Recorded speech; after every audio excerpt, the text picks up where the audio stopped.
get my afternoon stuff.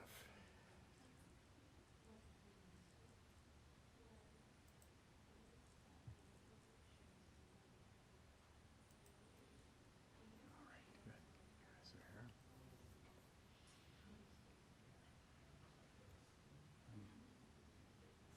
Can you connect the camera? Okay. Hmm.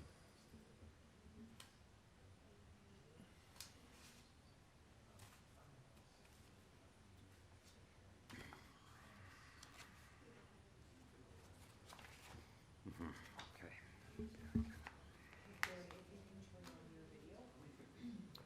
Yeah. Stop video. No. Come on, something. Something's not quite right for me, and this thing is up. Okay, can't connect the camera.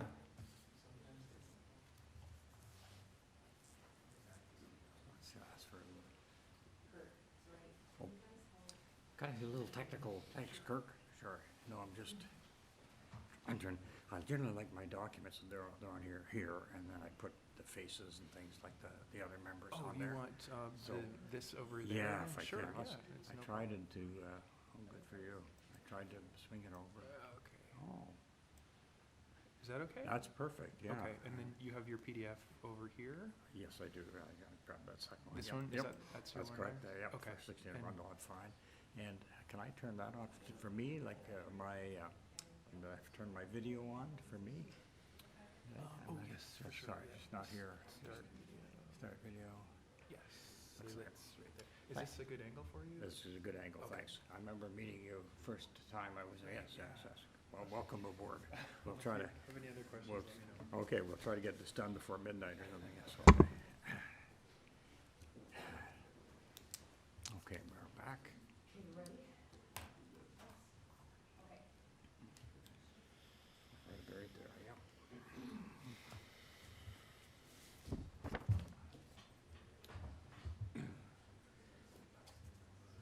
Hello, everyone, and welcome to the afternoon edition of the committee for, this is the, the Committee of Adjustment for Toronto and East York.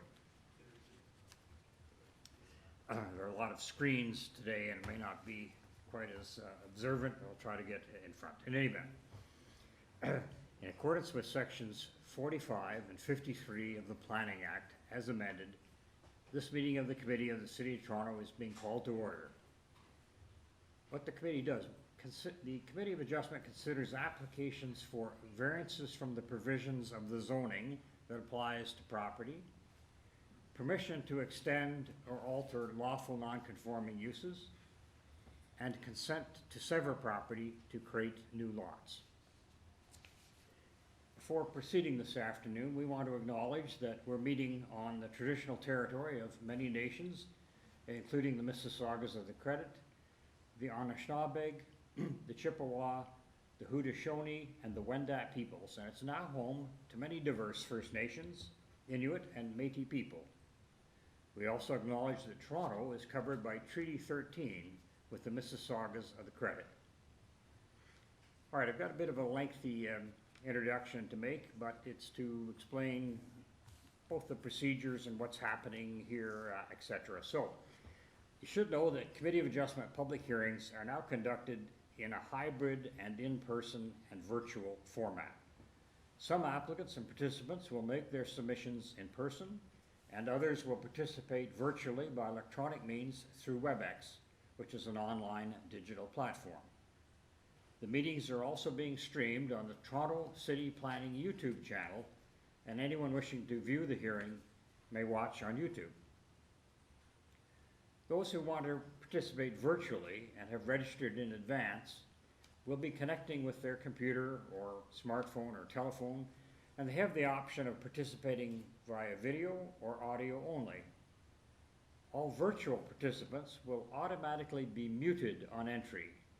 When your item's called, you'll be unmuted by the moderator, one person at a time, and we ask that you mute your devices until you're called on to speak, just to end any kind of reverberation. All right. Those participating by video appearance will be temporarily upgraded to panelist when your item is being held. During this time, your camera will be enabled. You will only be visible during your 5-minute allotted speaking time. At all other times, your video will be disabled and you'll be reinstated as an attendee. For both in-person and virtual participants, Committee of Adjustment staff will share presentations submitted in accordance with the written submission deadline.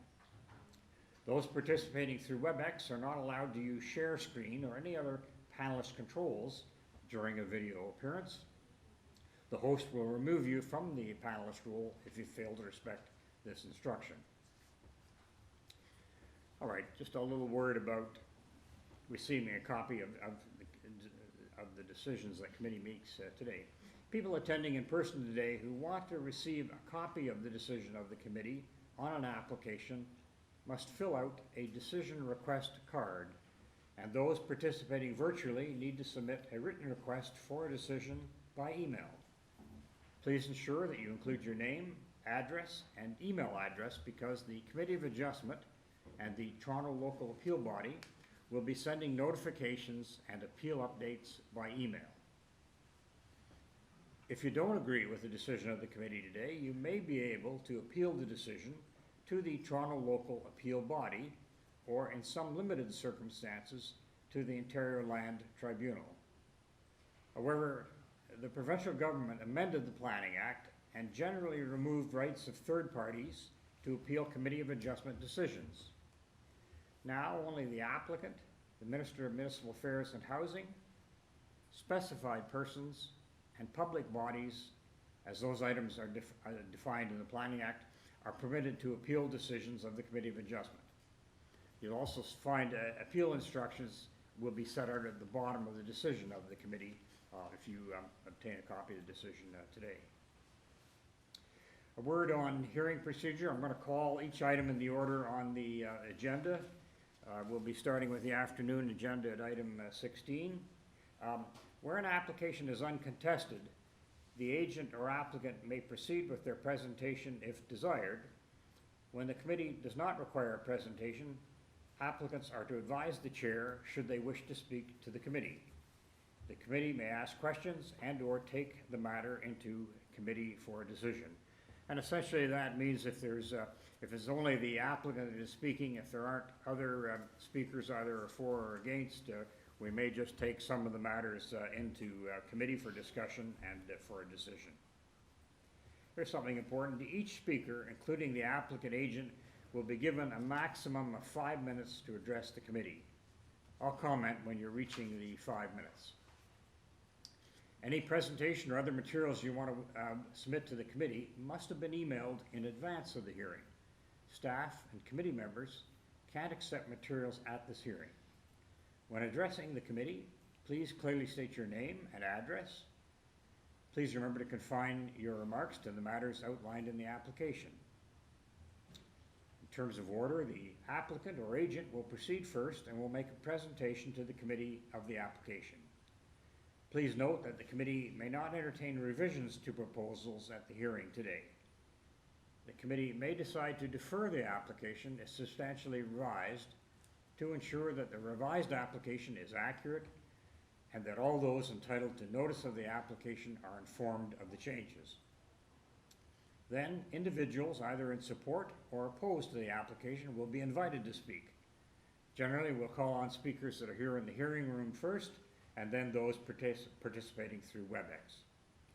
Committee members may ask questions of each speaker after they finish their presentation. Finally, when all speakers are finished, the applicant or the agent has an opportunity to rebut only those issues that were raised by the speakers. That'll mark the end of the discussion, and the application discussion then will be taken into committee, and we'll make a decision from there. All right, Madam Deputy Secretary Treasurer, just in terms of minutes from a prior meeting, we adopted those through a motion at the morning, so I take it we've covered those off. Yes, through you, Mr. Chair, there are no other minutes ready for adoption. And there were no deferral requests this afternoon. Through you, Mr. Chair, I don't see any requests for deferral or to close files. Thank you very much, that's helpful. And through you, Mr. Chair, we just need to ensure that there's no conflict of interest on any of the items Yes, thank you. for this You're afternoon. quite right. Members of the panel, first of all, in terms of, are there any declarations of interest? Are there any conflicts even that you have with respect to the items 16 through the balance of the agenda? No. No? Okay, good to know. Thank you. All right, then, so we're just proceeding numerically. Item 16, the address is 128 Arundel Avenue. And I'll just ask for a moment while I check our materials on that.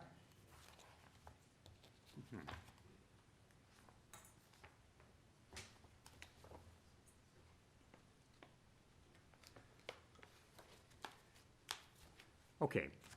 Item 16, it's an application for a minor variance. Here's the purpose: to alter the existing 2 1/2 story semi-detached dwelling by constructing a rear 3rd story addition.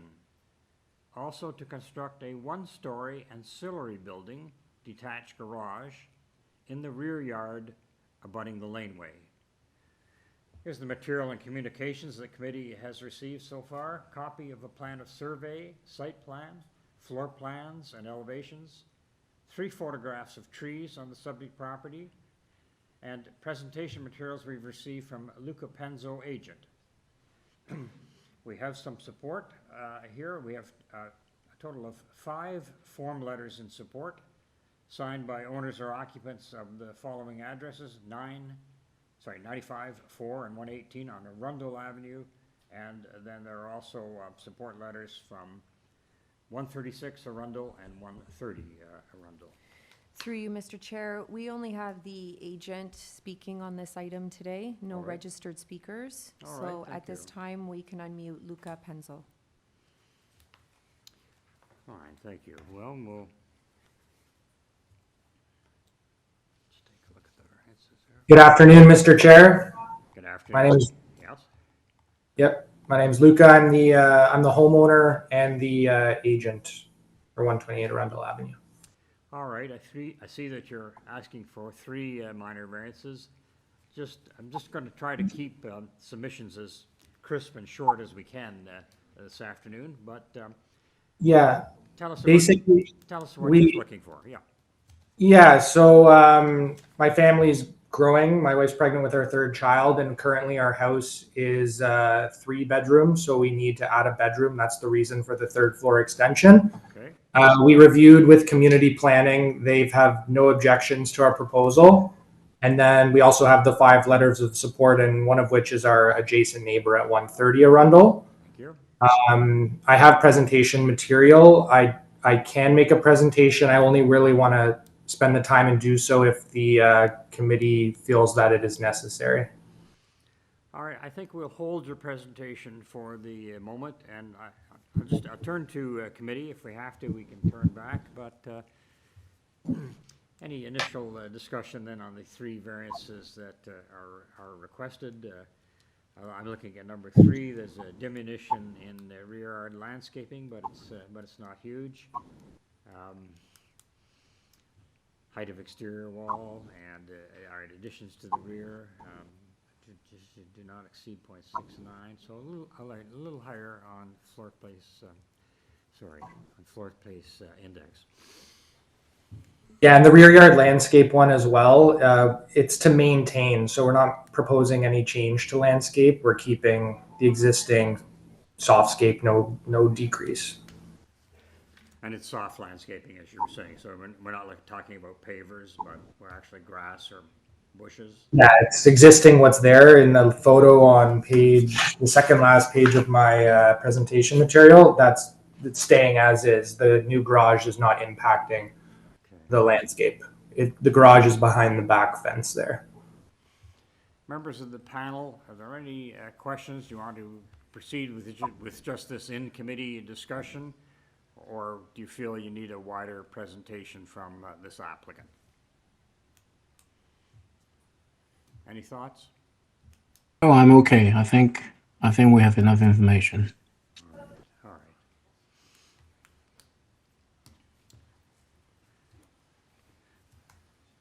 Well, thanks, and any discussion, the one that seems marginally bigger to me is the variance two, relating to floor space index. But I understand the addition is needed in terms of a growing family. Right. No, I think there's no setback requirement and the density is acceptable. Item number 3 is a little bit concerning, but it's still marginally acceptable. Yes, and there's no height variance, things like that. All right. Well, members, do you want to put forward a motion concerning this application, and we can deal with it? Well, I see Mr. no Beat, I see no urban forestry here. Hold Sorry. on for one second. I think Sure. Mr. Beat is trying to say something, but we can't hear him. Oh, I'm sorry. Zahir, I'm sorry. There's no sound. Okay. Zahir, you may be muted. Just we can't hear you. So just for the audience, we have 2 members present and 2 virtual today, so we've have to deal with a few minor glitches.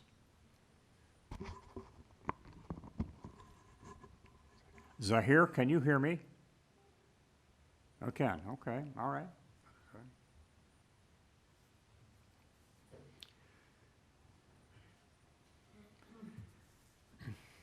All right. If there's no further discussion, as chair, I'm going to move then approval of this minor variance application, and I would move approval of these 3 minor variances. I see no conditions. I see no urban forestry condition. So I put that out there. Is there a member who wishes to second that motion? All right, Mr. Wilkins.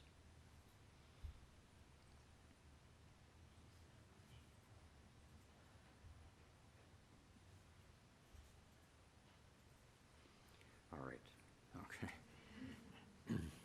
Motion has been seconded, and all right, members, we have a motion then to approve these variances. Has been seconded by Mr. Wilkins. Would all in favor raise their hands in support of this appeal? Okay. All right, the matter has been approved, sir. You have your approval for these variances.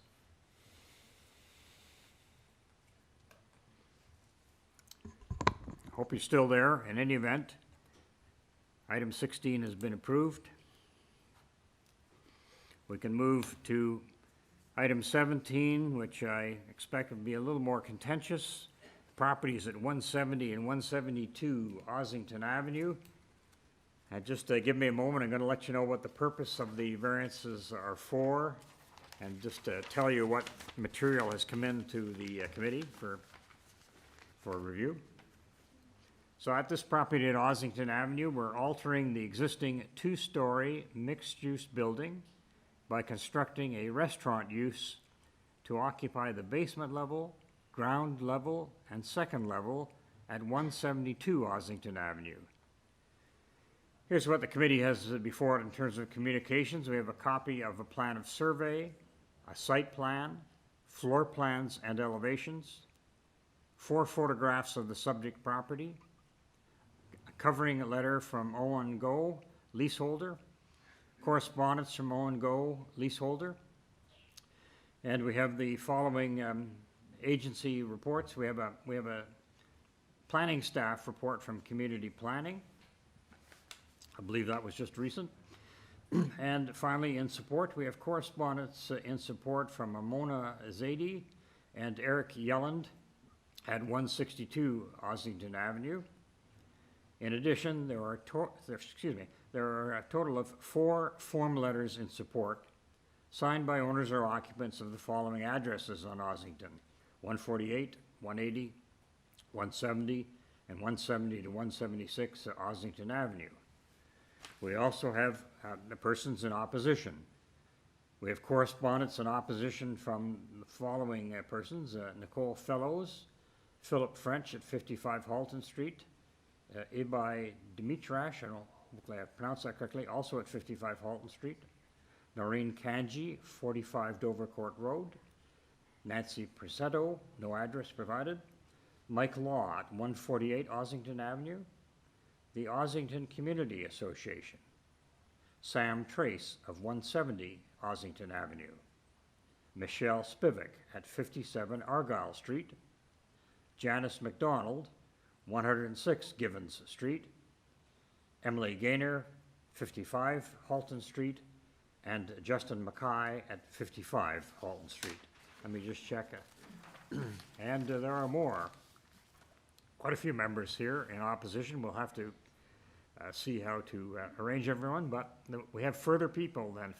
Raoul Narang, 55 Halton Street, Kaylee Trace, no address, Stephen Maurizio, 55 Halton Street, Jeffrey Somerville, 170 Ossington Avenue, Shannon Stefaniak at 219 Dovercourt Road, John Paul, no address provided, Steve Grant at 170 Ossington Avenue, Manavrival Singh, 51 Halton Street, Scott, no surname, no address, and Kyra Cohen at 55 Halton Street. So there are a significant number of people that want to speak about this, so I'm going to ask the applicant agent then to come forward if he's here personally or otherwise online, and this is a case where I think you should give us a concise outline of the variances that you're seeking for 170, 172 Ossington. Through you, Mr. Chair, Yeah. we do have the agent online. We also have 9 registered speakers in opposition online. 9 online. So All we right. will unmute the agent, Joseph Dome. Very good. Hello, Joseph, are you there?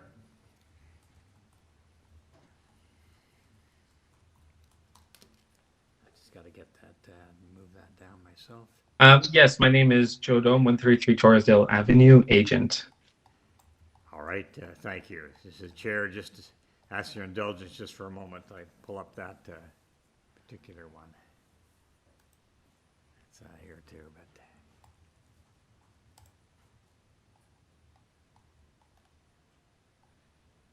Okay.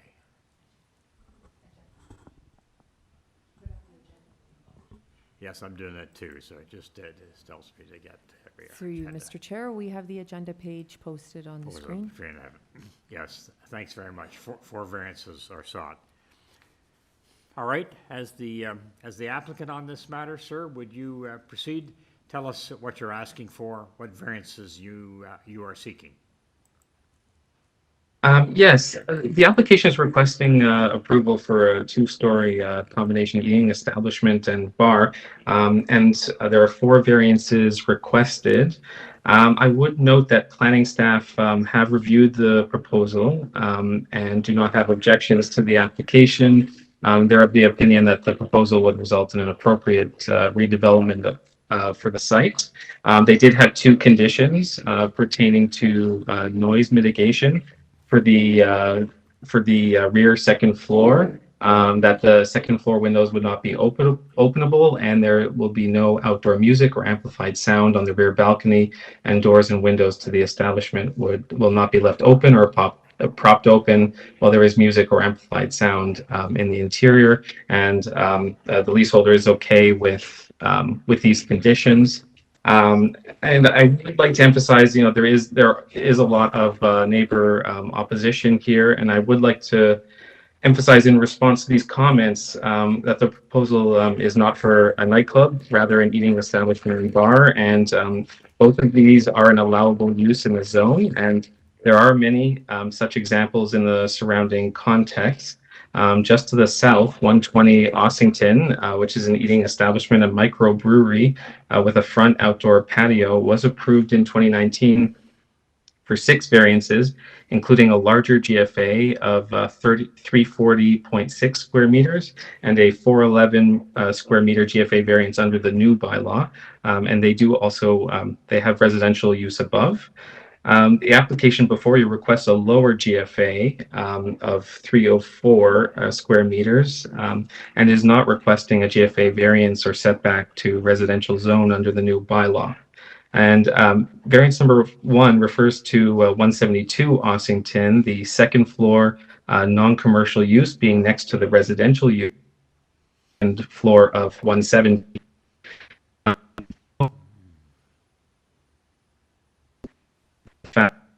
That it's necessary due to unit width and it offers additional value to customers. Variance number 2 refers to a front access ramp, and this is consistent with many businesses along the block. For variance number 3 is also consistent with other businesses on the street, and Owen has read all the letters from the neighbors, and we do appreciate the neighbors. And I'd just like to point out that a very relevant theme that should be noted was that their concerns apply to conditions that are already existing in the area. And on that note, the proposal does fit within this existing character. And I would like to emphasize the effort we made to reduce noise, including adding sound dampening elements, and as well as implementing the planning staff recommendations. And overall, we feel the application is reasonable and minor in nature and context. Okay, just a few clarifications.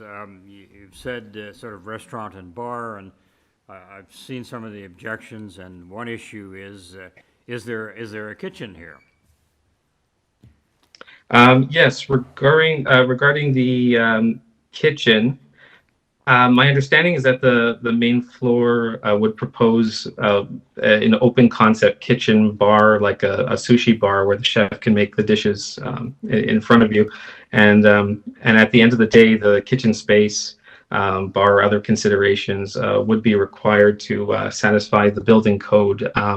And furthermore, we are open to any conditions committee would like to impose on the application to specify certain amount of kitchen space, etc. Just when you just started to discuss your proposal, did you say that part of the use is gaming as well? Is that the case? No.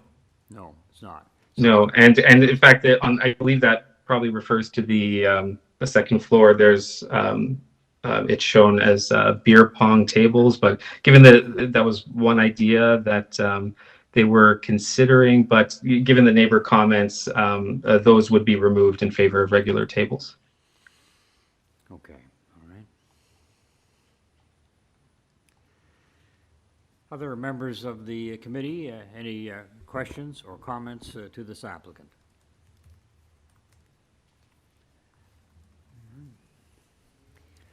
I see none, so all right, sir, then I'll just ask you then to stand aside. We're going to hear speakers, and then you'll have a chance to speak again to rebut. So Through you, Mr. yeah, Chair, we're yes. going to start with Samuel Trace.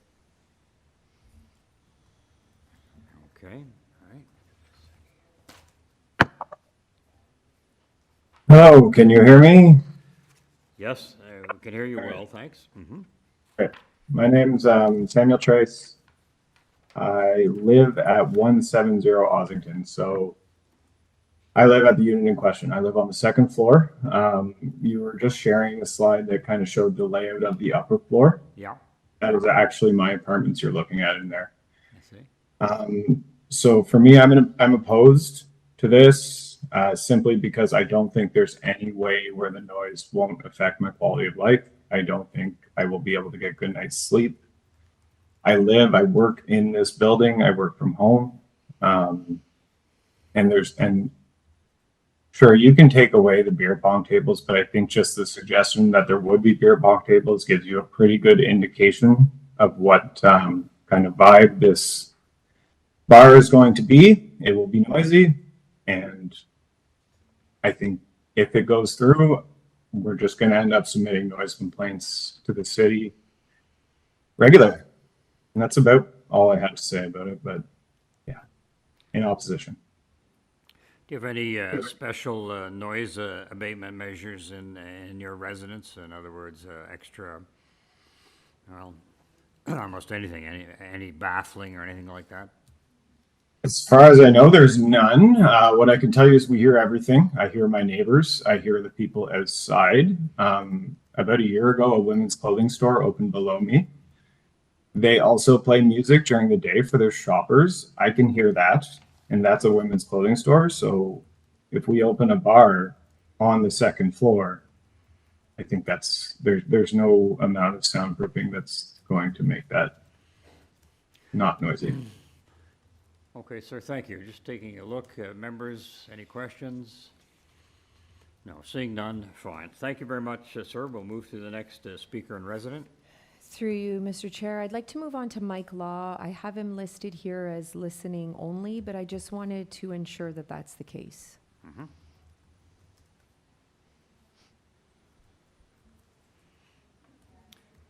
Hi. Hello? Mike, is this Mike Law at 148 Ossington? Yes? Yes, okay, thanks. All right, sir, I understand you want to speak in opposition to the minor variance requests that are asked from committee. Can you? Well, I wasn't really going to speak, but I would like to confirm with the previous speaker that there's no amount of soundproofing that will mitigate the disturbance that a second floor bar will make. His life will be hell. Well, that's clear. All right. I deal with it myself, and like losing sleep every single night is a form of torture. Like it makes my heart pound even just thinking about it. Ossington, it's a very nice, really commercial area. Certainly many restaurants and entertainment facilities there. Do you know generally sort of what time those kinds of places close for the evening? The bars generally, I think, are closing at 3 a.m. So last call is 2 a.m. And you know, if music is playing, people are exiting the building, and you know they've had a good time, but they are extremely noisy. All right. And it's sometimes unpredictable. You know, you go two or three nights, and it's relatively calm, and then you know, no more sleep for a couple of days in a row. All right. Thank you, members. Any follow-up question for this speaker? All right. Thank you very much, Mr. Law, and we'll hear from an additional person. Through you, Mr. Chair, the owners of 176B Ossington Avenue and 17 Foxley Street are registered to speak in opposition. However, they're not present at this time. So we will move on to Justin McKay.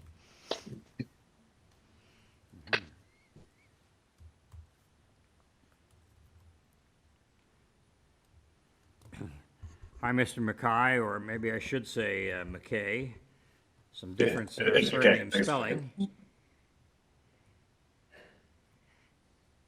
Yeah, it's Justin McKay here. Can you hear me? Yes, I can. Thank you. Oh. All right. So, as you know, minor variances are being sought, so this project can go through as we've described, and we've heard that it's sort of be a restaurant use and bar.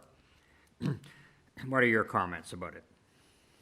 Yeah, so nice to meet everyone. So I live directly across the street at 55 Halton. I mean, I love this area. I love all the restaurants. You look at the Ossington Strip. It's a lot of small, incredible restaurants, small shops, the odd bar. What I've seen here in this proposal, and I know you've clarified, you know, they're getting rid of the beer pong tables, but this has every inkling of a nightclub, a large scale bar, less so a restaurant. I won't speak for the other neighbors that live in the units adjacent to me, but I'm not opposed to having great restaurants in the area, but none of this sounds like a restaurant. You know, a sushi bar, beer pong mix up of some kind. I don't quite get the concept, and I don't think there's anything you can really do to mitigate noise from disturbing all the residents around here, and B, the patrons that would be flooding out if there's a cap of 140 people in there. That many people flooding out or in at any given time, A, creates a huge noise disturbance to everybody around here, but B, that's like they don't really have the space or area for that many people coming and going to one establishment in one specific spot. Like you look at, you know, King Street, where restaurants and bars like that exist. There's a lot more infrastructure, there's a lot more space. This just doesn't quite make sense. And you know, in a place like King Street, where there's people who live around there are living in condos who are many stories above the noise and the activity. You're directly across from a housing complex with 55 units, a lot of families. If this is indeed a great restaurant, a first floor restaurant, hey, I'll be the first one through the door. But otherwise, this does not sound like a restaurant, more of a nightclub. And I'll give you a quick example of what I'm talking about. Like, I'm sitting on the edge of my bed right now, and that's the whole unit right here. So we're directly across the street from all of that noise. So yeah, I just want to voice that opposition. Not opposed to a great restaurant, but opposed to a kind of a nightclub and a bar. All right, thank you, appreciate those comments. Is there a further speaker, Madam Deputy Treasurer? Through you, Mr. Chair, we'll move on to Colleen Maurizio.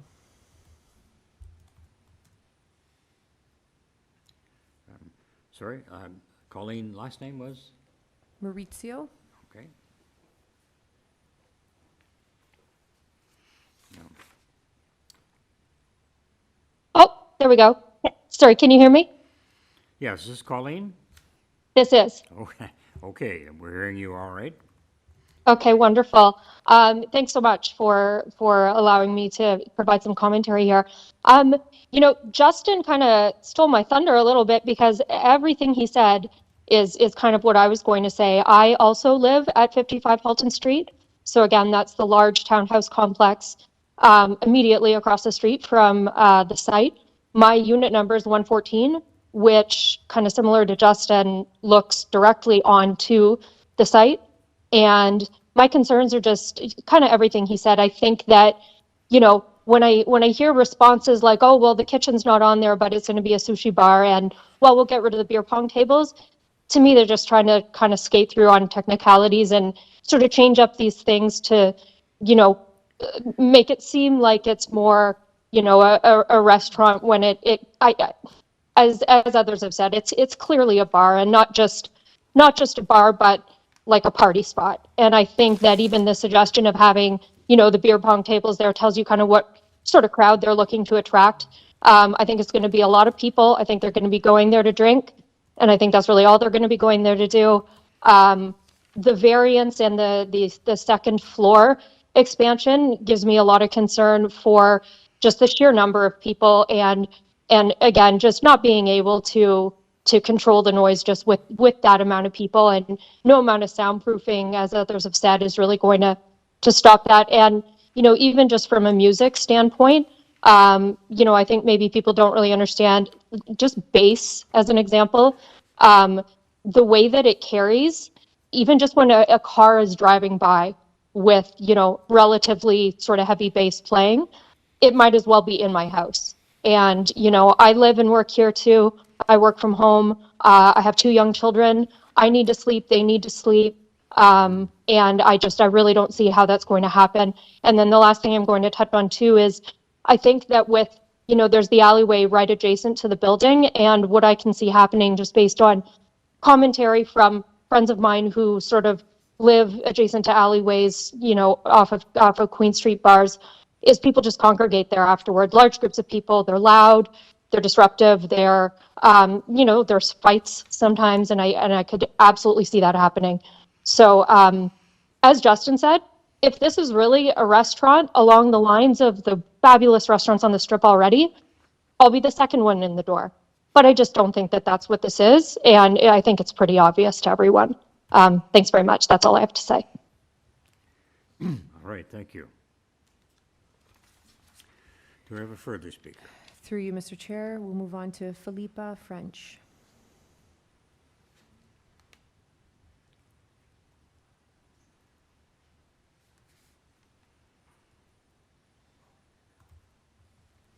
Okay, we're still trying to get a hold of her. We will move on to Bruce Van Dyten.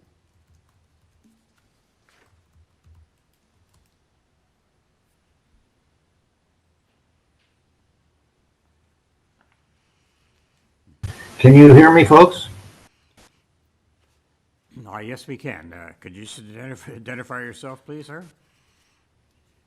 Yeah, my name is Bruce Van Dyten. I am the Vice President for the Ossington Community Association. Okay. I'm here to speak on their behalf.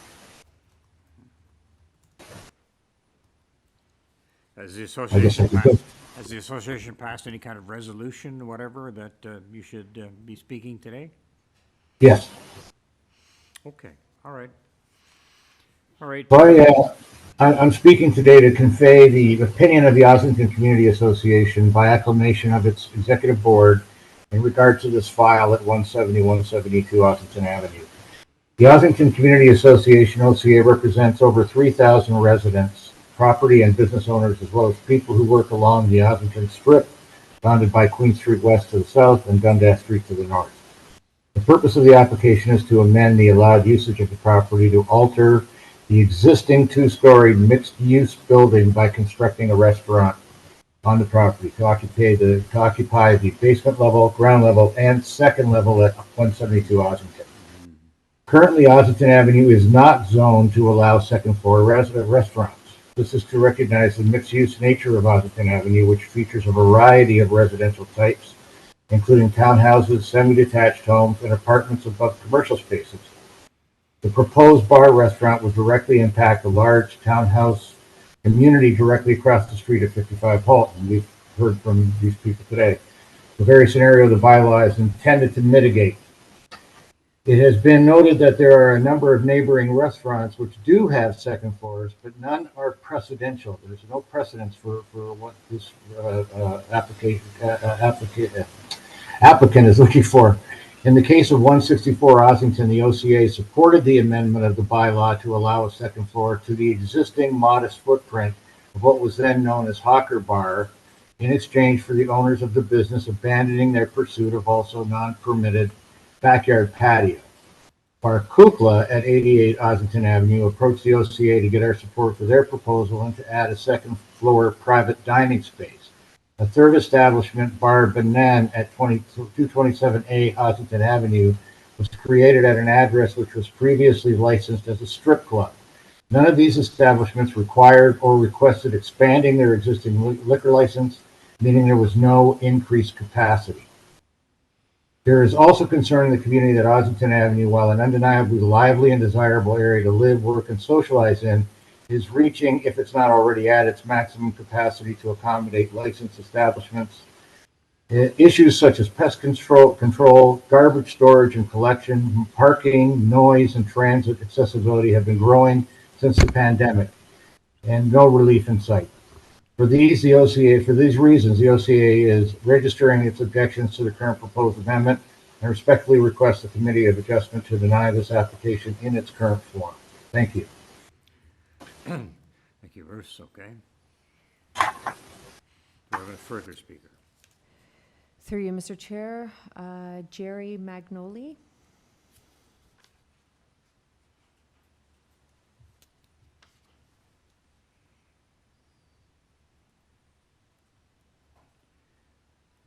Hello. Hello. Is that Jerry? Yes, hi, how are you? Okay, thanks. I basically just agree with all the previous callers regarding this matter. I live on Foxley Street at 24, and with the amount of bars that are along that stretch now, the amount of garbage, rats, noise.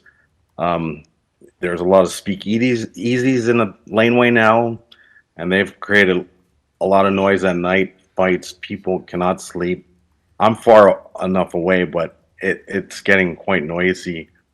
So I agree with everything everyone else has said regarding this matter.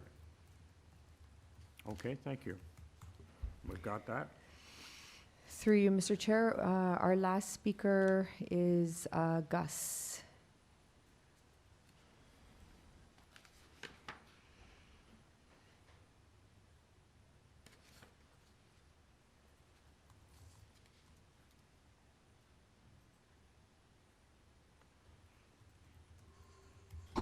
Gus Matos, you've been unmuted.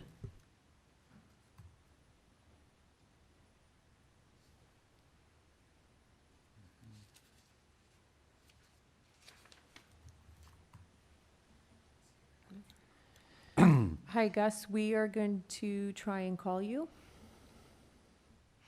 Fine.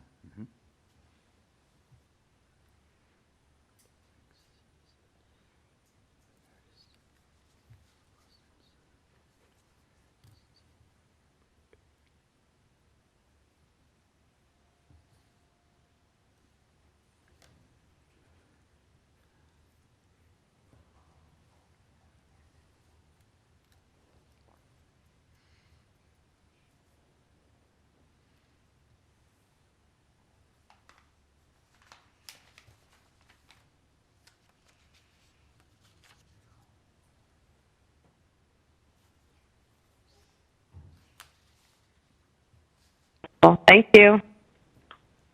At the tone, please record your message. Through you, Mr. Chair, we've made multiple attempts to contact the owners at 17 Foxley Street. Right. So I think at this time we can now go back to the agent. Fine, we've got speakers, all right. All right, thanks. Would the applicant please come back?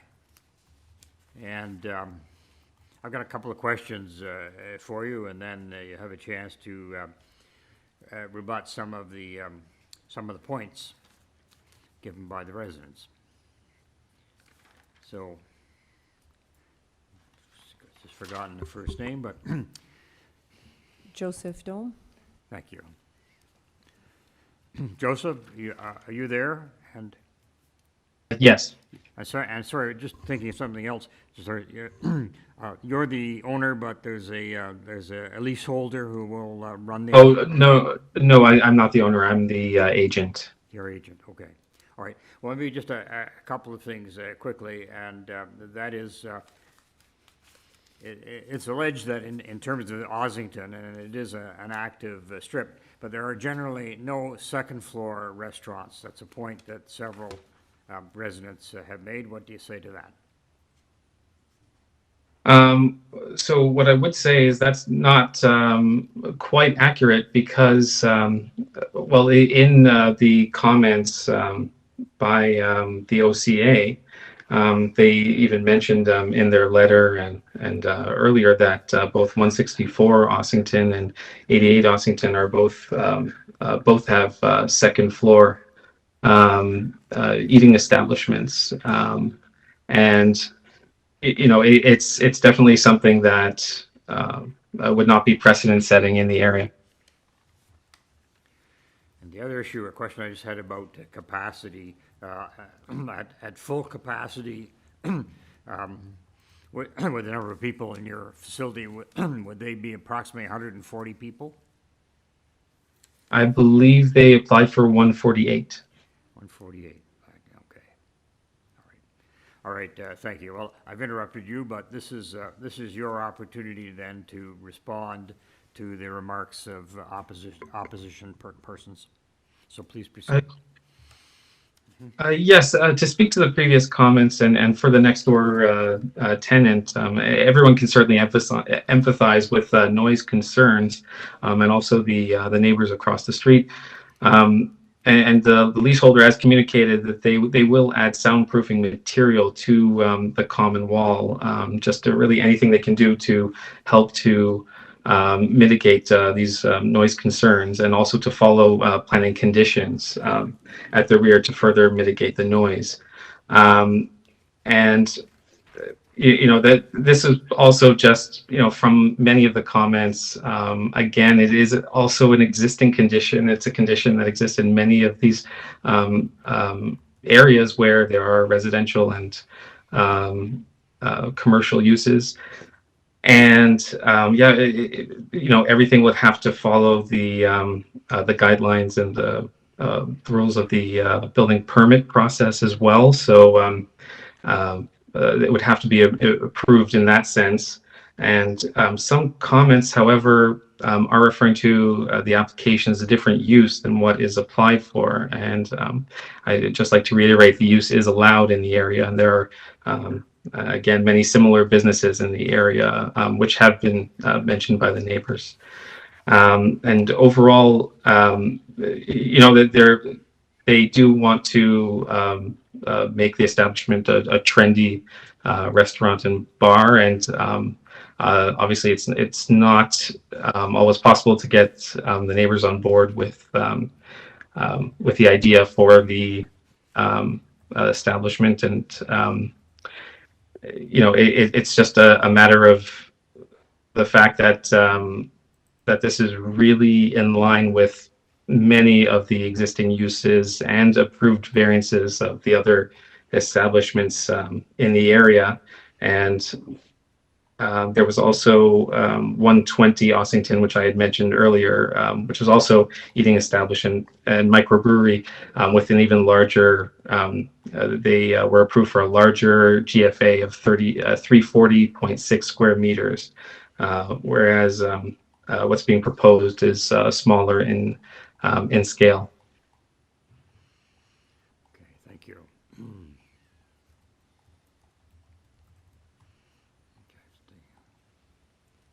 Madam Deputy Secretary Treasurer, could you ask staff just to call up there's a recent community planning report.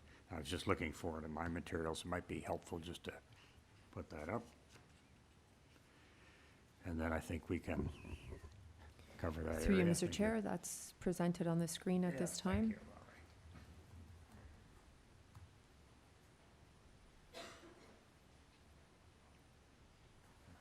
All right. Can I just see the comments a little better, or just to Sure. that they were no music at the front rear. Okay. Just scroll down to the comments, please. Yes. Thanks very much. Just a second.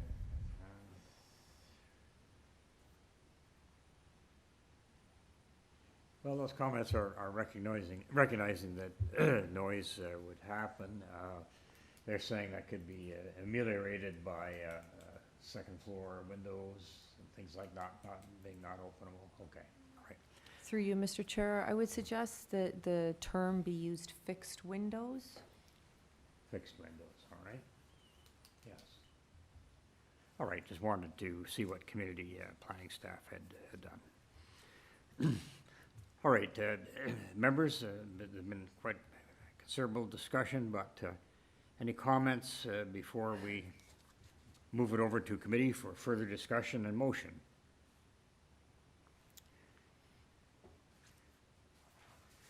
I'm sure all of you have some acquaintance with Ossington Avenue. All right. All right, I'm looking for a motion then. Would one of the members care to put one forward?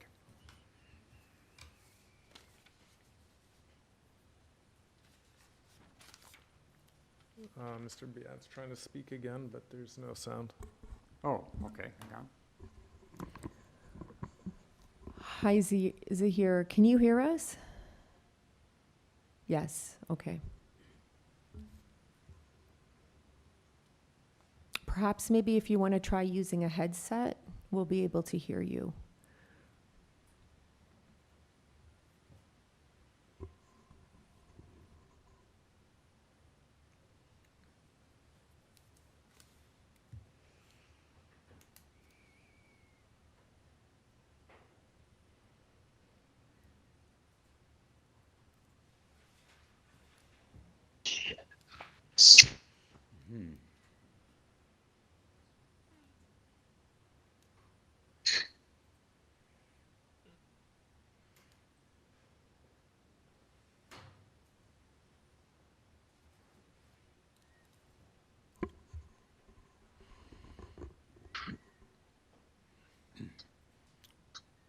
Doug, did you want to add a comment, or just waiting to put a question, is it, to speaker?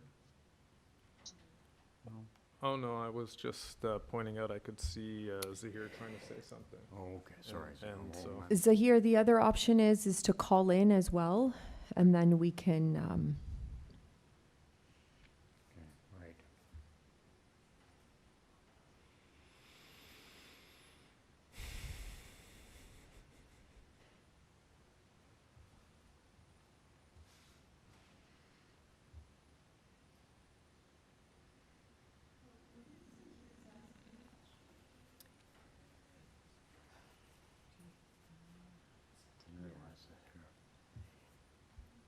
Zahir, John is going to send you the information, okay?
Unfortunately, we don't have any kind of musical interlude, but we'll stand by and hopefully can hear from our colleagues soon.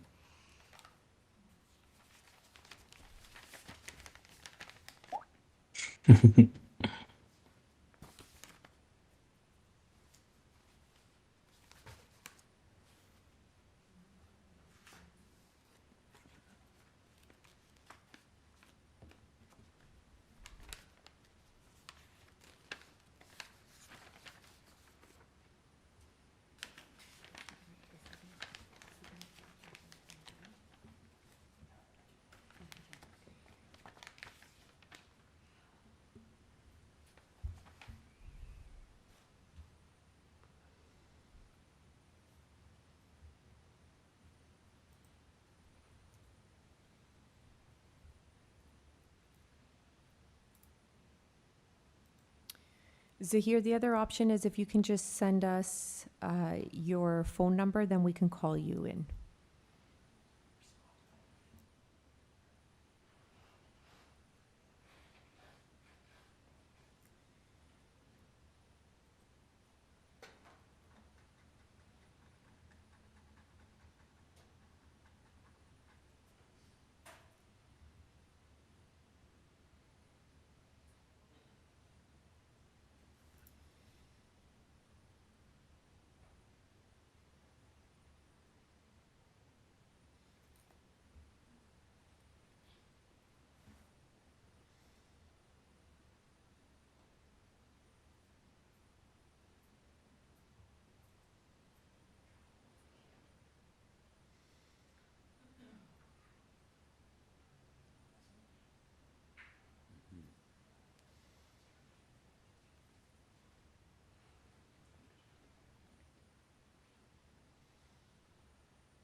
Hi, can you hear me now? Perfect, thank you.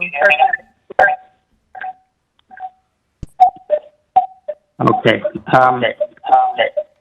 Sorry, Zahir, can you mute your laptop because we're getting a bit of feedback? Yeah. I don't know if I'm now unmuted on the computer.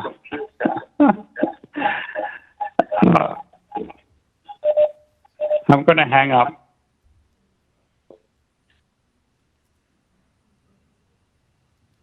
No, we still can't hear you.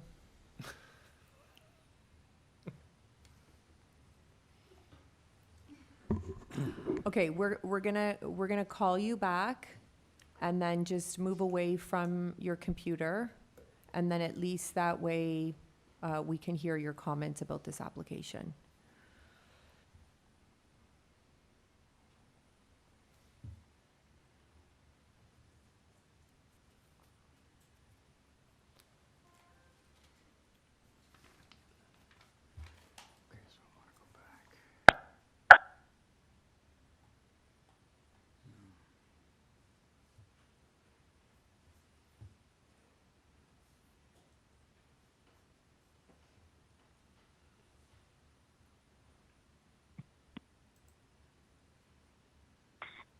Can you hear me? Yes. Okay, I'm going to step away. Hi, so I'm so sorry. For some reason, I can see that I'm unmuted on the computer, but for some reason, I'm not getting through. I was just going to say, if I may very quickly, and then I'll try and log out and log back in. I think this application is quite appropriate for the area.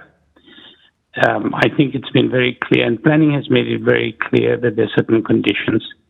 I think in the covering letter that the applicant has indicated as well, it's going to be a restaurant, not a nightclub. We could put that in as a condition. So I would be in favor of supporting the application with the appropriate conditions. What we may want to do is for the second floor neighbor, perhaps to put in an additional condition that the wall that divides the two units be soundproof from the restaurant end. And I'll hang up now if that's okay. Actually, Zahir, don't hang up. Just put your phone on mute, come back into the room, just so that you can vote on this item, okay? Thank you. Thank you.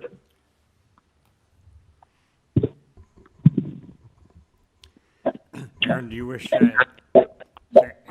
to add anything? Otherwise, I'll ask for motions.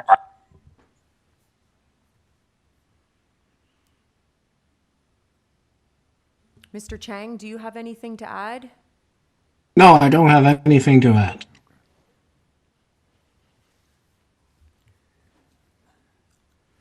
I guess my own viewer position is that I don't support the application, but that's my thing. Yeah. Go ahead, Mr. Wilkins.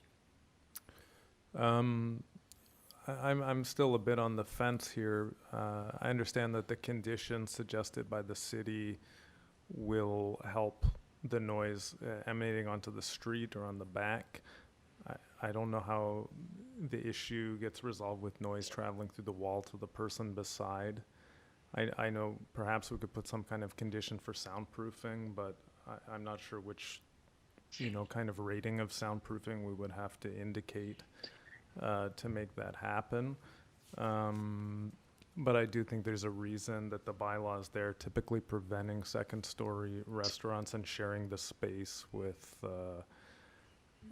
sharing the floor level with residential uses, and the reason is for sound and to, so that people can carry on with their residential uses unmolested by the commercial use beside. So right now, I think I'm against.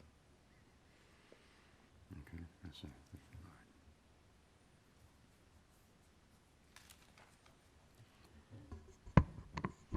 Through you, Mr. So, Chair, yeah. we're going to need someone to put a motion. I think it'll be myself then. The chair is. Through you. Mr. Chair, I would suggest that one of the members put through a motion, just because the chair can't create a tie. Yes, that's So so- I look to the other three members to put through a motion. True. So I will propose a motion to approve the application subject to the conditions suggested by the staff. And I don't think there are any other conditions from other departments. So are you referring to the community planning conditions with the Yes. Condition number 1 being fixed windows? Correct, yes. Okay.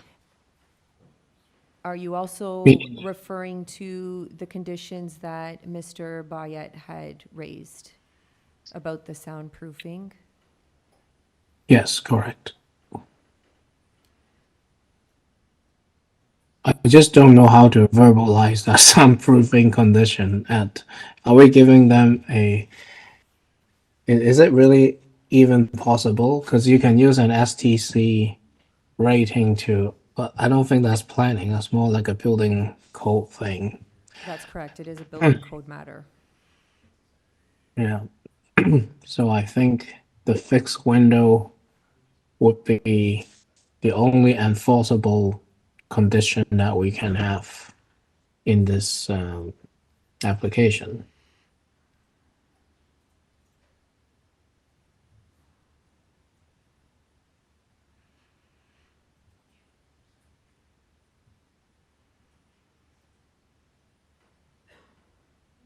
Is there anyone seconding my? Can I have the presenter present the community planning comments on the screen?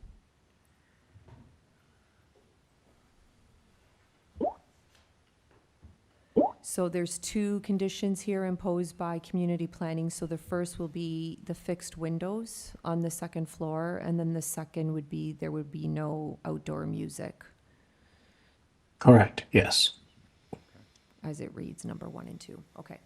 So those are the only 2 conditions then, as part of your Yes, motion 2 to approve? conditions. Okay. Right, correct.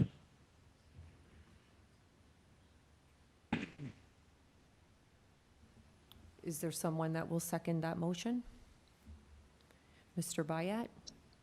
Okay, then all in favor? Okay, so not in favor is Mr. Wilkinson, who's dissents, and the chair, you will abstain from creating a tie. Yes. So the motion passes as abstain. approved Okay. with 2 conditions. All right, then, the Ossington matter has been approved with those conditions. We'll move on to item 18, 4 Kimberley Avenue, and I'll just get those materials.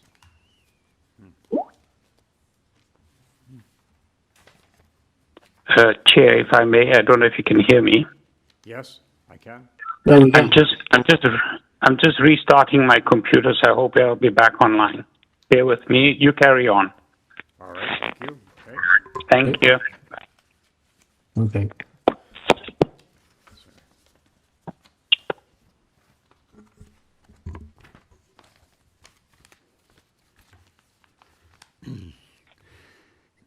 A further minor variance application, and I say that because later on we've got some consents to sever, but this is an application for a minor variance at item 18, 4 Kimberley Avenue, and this is to permit a front yard parking space. Committee had before it the following communication: a copy of a plan of survey and site plan, covering letter from J. Smith agent, an arborist report, apparently private. We have staff report from the tree protection and plan review, and we have support letters, correspondence from persons on Kimberley Avenue, 3, 2, and 4A Kimberley Avenue. Through you, Mr. Chair, we have the agent online, and we Good. do not have any registered speakers for this item. So at this time, we will unmute Jay Smith. J. Smith, all right. Good afternoon, Mr. Chair. Jay Smith, agent for the application. My address is 2814 Hollington Crescent. Thank you. Yeah. I think we don't need a presentation. Yeah. Well, It's very straightforward. I have And one. I just want to make, I have one question then sorry. for Mr. Smith, and that is the material is sort of indicating that it's sort of not like a true front yard situation. That somehow it's more like a side yard situation. So there must be some kind of bend or whatever in the front wall. Can you just explain that issue? Absolutely, Mr. Chair. If you look at the site plan provided that's on the screen at the moment, there's on the top of the drawing is a one-story addition. Because that addition has a wall facing Kimberley Avenue, that basically creates that entire space beside the house as front yard. So the parking space, even though we're significantly behind the main front wall of the house, we are technically still in the front yard. It's, in my opinion, it's more of a technical variance in this case. If that one-story addition wasn't there, it would be a side yard and we would have no issues. We wouldn't need to come to committee. Yeah, I Thanks. agree. I think that was the key issue that I wanted to raise. Other members? Let's take this in for discussion then. I agree. Yeah. Right? All right. I agree that it's technical in nature and minor. I would move to approve with the forestry condition 1.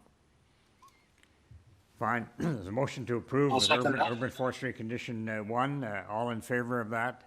I think I won't. Yeah, vote I'll this. second that and all in favor. Yeah. It is approved. You have your approval, sir. Ms. Kimberley, yep. Okay. All right. Moving next to item 19, 52 Orley Avenue. Okay, so, just get that for a moment.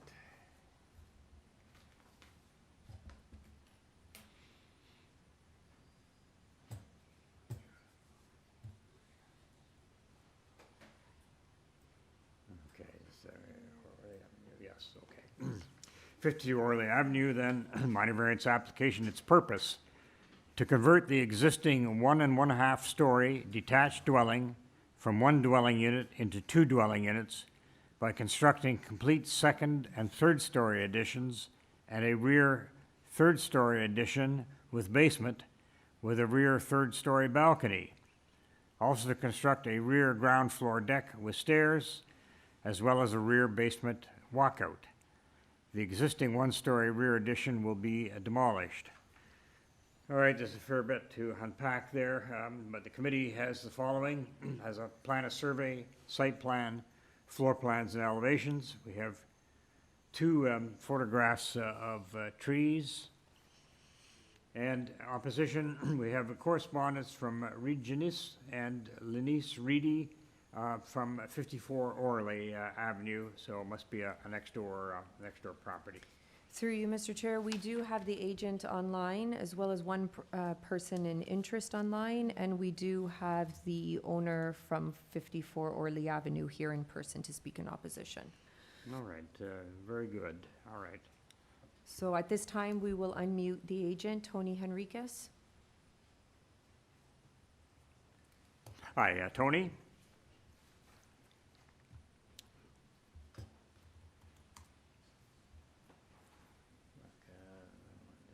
Hello. Here. My name is Tony Henriquez. I'm the agent for this application. I'm at 543 Concord Avenue. All right, thank you. Because there's some opposition, et cetera, I'm going to ask you just in a very quick way to tell us about your application.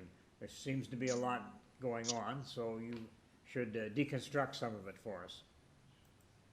Yes, basically what we're really proposing is we're proposing a 3-story addition at the rear, and we're proposing to reconstruct the 2nd story and put a 3rd story above there and create 2 units. Basically, in this lot here, 2 units is pretty well the maximum that we can achieve here because of the exiting. We do not have a right-of-way at the side of the property, so 2 units is the maximum that we can put, and we have 2 variances before us. One of the variances, variance number 1, is existing variance, a side yard setback. We're just going in line with the existing building. So we're technically just creating one variance, which is the coverage. Right, going from 35 to 41. Yes. Yeah, okay. All right. All right, Tony, all right, that's fine. I think then we'll move on to a speaker, and then please. Through you, Mr. Chair, we'll call up the owner at 54 Orley Avenue. Okay. Hi. Yeah.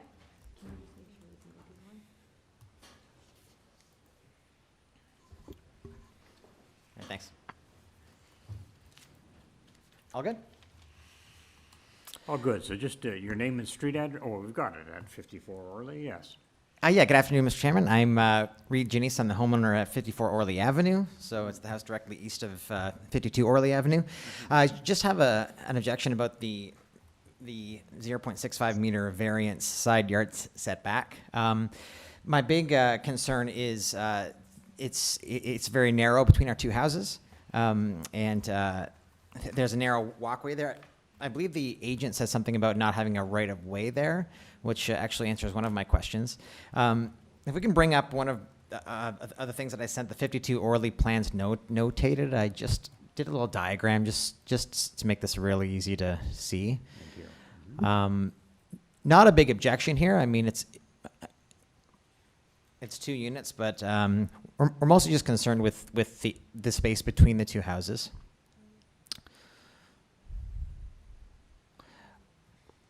While that's being brought up, I'll just keep going here. So there's a narrow walkway between the two houses. There's a fence that currently sits between the two houses, starting north of the existing structure on my property and running north between the two properties, mostly on the 52 Orley side of the property line, but starting on the 54 Orley side.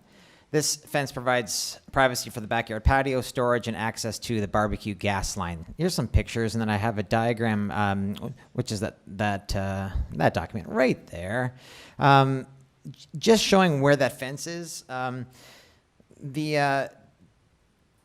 The past residents were able to access the backyard before the beginning of this fence. With the proposed rear addition, the future residents will have an extremely narrow passageway of 65 centimeters that will allow access to their backyard. So I'm just concerned that future residences will remove that fence to allow them exterior access to the backyard. Not knowing too much about right of way when it comes between the two houses. If there's no right of way there, I don't know if this matters because I can just have a fence on my property line. But the big thing is just being concerned that they would want to remove that fence and to go into my current patio to allow them access to that backyard, especially because it has the stairwell there. So that's so it would just be an objection to that 0.65 meter variance on the new construction there. So that's all. Just concerned about the right of way and having to demolish that fence to access that backyard. Yeah, I'm sorry, maybe just not picked it all up, but you're saying if the fence got removed, then in terms of the applicant, and to get access to the backyard, you think they have to go in over part of your patio property? Yeah, so basically I'm just, because the previous resident had access to their backyard before the start of that fence. And with the new addition, there won't be access there. So I'm just making sure that that I won't be forced to remove that fence due to like a right of way that might exist between the two properties once the new addition is built at 0.65 meters from the property line. But there's no sort of like there's no sort of mutual right of way at this time, right? You know what? I'm not sure. I couldn't find that information. Okay. Yeah. Okay. All right. All right. Thank you. Do we have a further speaker? Yes. There's no questions for the speaker. Through you, Mr. Chair. There's no questions for the speaker. No. No more. Okay. Okay. So we'll go on to the next speaker then. The owner of 39 Westbrook Avenue.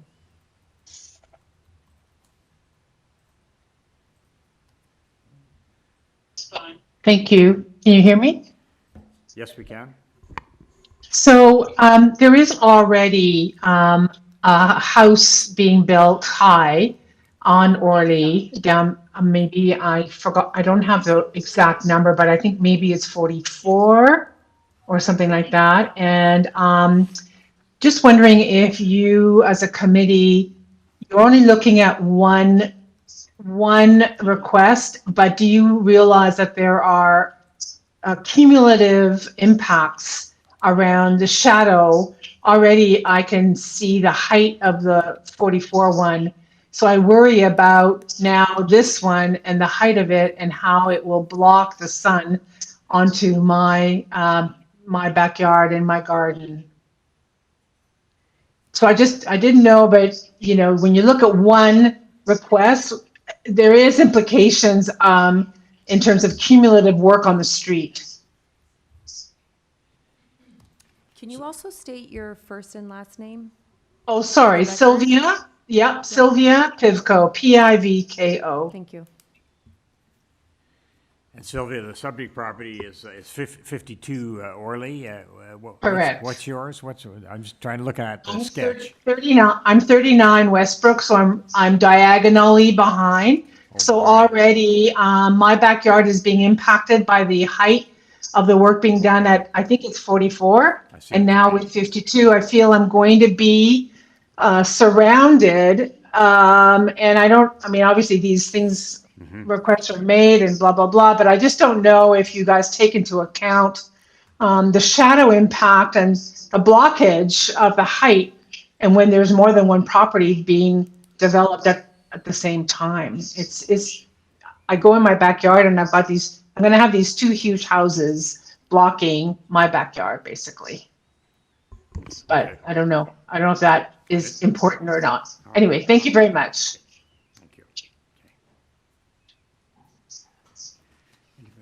Through you, Mr. Chair, if there isn't any other questions for this speaker, the owners of 52 Orley Avenue were registered to speak. However, we have made multiple attempts, haven't been able to contact them. Really? Okay. So we can go back to the agent, Tony Henriquez. All right. Hello. Yes, I'd like to address the concerns of both neighbors regarding number 42. We don't plan to remove any fence. There is no right of way, so technically we don't have that right, and that's why we created stairs at the back, so the backyard can be accessed from the house and there's no need to go through the side. That was the intention that we're proposing there. Regarding the neighbor at 39 Westbrook, I see that there are some houses that look pretty high. This particular house, we don't have a height variance, so we're within the bylaw. Okay.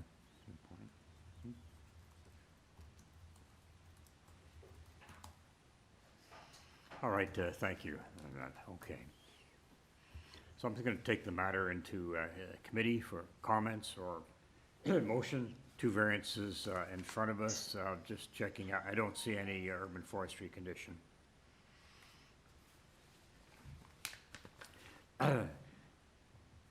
Members, would one of you please bring forward a motion?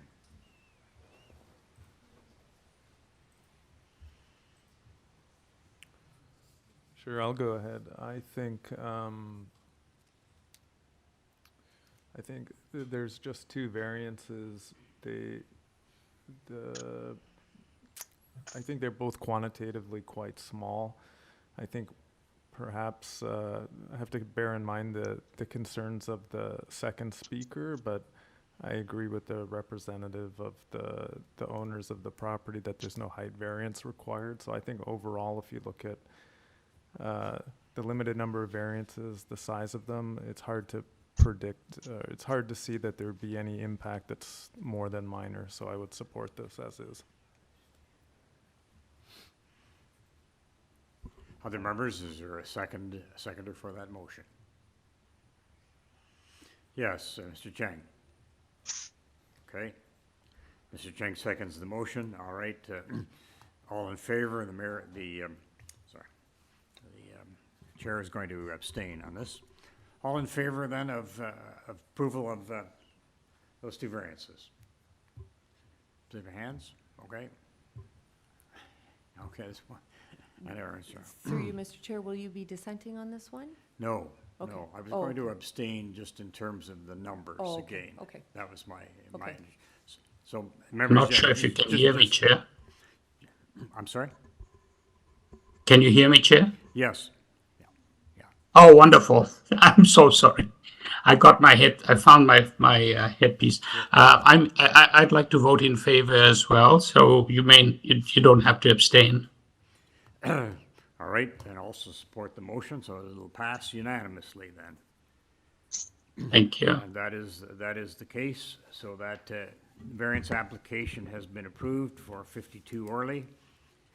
We move to item 20 on Lakeview Avenue. Through you, Mr. Chair, before we proceed, I just want to remind those that are here in attendance to please mute your cell phones. Thank you. I see it's a few minutes before, so maybe around 4:15, we'll take a short break. But for the moment then, we're going to proceed with 22 Lakeview Avenue, and the purpose of the application is to alter the existing two-story semi-detached dwelling by constructing a rear second-story addition. The committee has before the following communications. We have a copy of a plan of survey, site plan, floor plans, and elevations, 2 photographs of a tree, a party wall letter signed by presumably the owners on the other side. Well, look at that. And we have a staff report from Tree Protection and Plan. I'm just looking to see, yes, okay, there would be Urban Forestry asking for a condition. Through you, Mr. Chair, we do have the agent online and no registered speakers for this item. We will unmute Tony Henriquez at this time. All right. Good afternoon. Again, my name's Tony Henriquez, 543 Concord Avenue. Basically, we are just proposing a second-story addition at the rear. Basically, the purpose is just to convert a small bedroom at the rear into a master bedroom. There will be no proposed work on the first floor and no changes to any landscape. I think your asking is very minimal. It's like 5% increase than the allowed. So if you have no more additional information, I would like to approve your application and get into the committee. Yes, I think we can do that. There are not further speakers.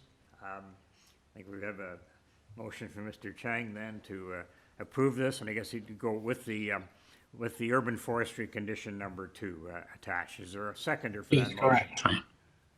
I'll second that, Chair. All right, thank you. All right, all in favor of that motion? Looks like it's unanimous. With Mr. Bayet seconding the motion, thank you. Yep. Yep. Thank you, everyone. We're moving to item 2189 Chester Avenue. I'll just get to that matter.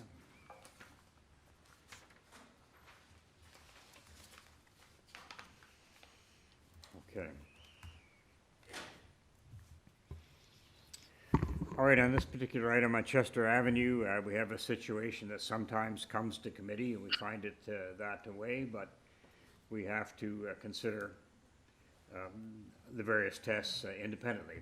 So the purpose of the application is to permit construction of a rear third-story addition. The rear two-story addition is currently under construction with an authorized building permit, and the rear third-story addition is currently under construction without the benefit of an authorized building permit. Here's what committee has before it: copy of plan of survey, site plan, floor plans, and elevations, 7 photographs of trees. We have 86 previous committee of adjustment decisions affecting neighborhood properties. I'm going to speak to the applicant about that. We have a covering letter from Zoran Tyrannic, agent, tree protection plan. We have presentation materials also from that same agent, There's an order to comply affecting the property as we are aware of. And in support, there are 20 form letters in support, various addresses on the streets on Chester, but also other streets in that Riverdale North area. And there's also form letters from, support letters from 10 Ellerbeck Street, 5980 Ferrier Avenue, and Fulton Avenue. Opposition, we have correspondence in opposition from Ann Peel, Perry Cassio, Michael Luba, Andrew Luba, Elaine Shia, Jeffrey Sun, and they're from 87 and 91 Chester Avenue. Also from Alan and Susan Royale at 83 Chester Avenue. Finally, there are 7 form letters in opposition signed by owners of 70, 77, 79, 81, and 83 Chester Avenue. And of course, we're dealing with 89 here, and there are some furthers, yes.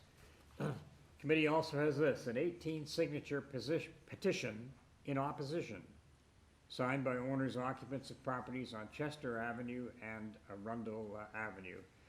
Madam Deputy Secretary Treasurer, maybe we can just get an idea of the speakers on this. Sure. Through you, Mr. Chair, we do have the agent online. Yep. We do have the owners of 87 Chester Avenue here in person to speak in opposition. Okay. And then we have an additional 2 opposition speakers online. All right. All right. So at this time, we will hear from the agent. Yep. Mr. Chair, members of the committee, my name is Zoran Tirnanik. I'm the agent, 44 Ramsey Road, East York, M4G1N8.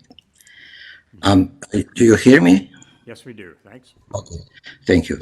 I'm going to go through the variances very briefly. We have 4 variances: the height, the depth, FSI, and setback. The first one, the height, as you know, this is one of the narrowest lot on the street. It's only 5.7 meter wide.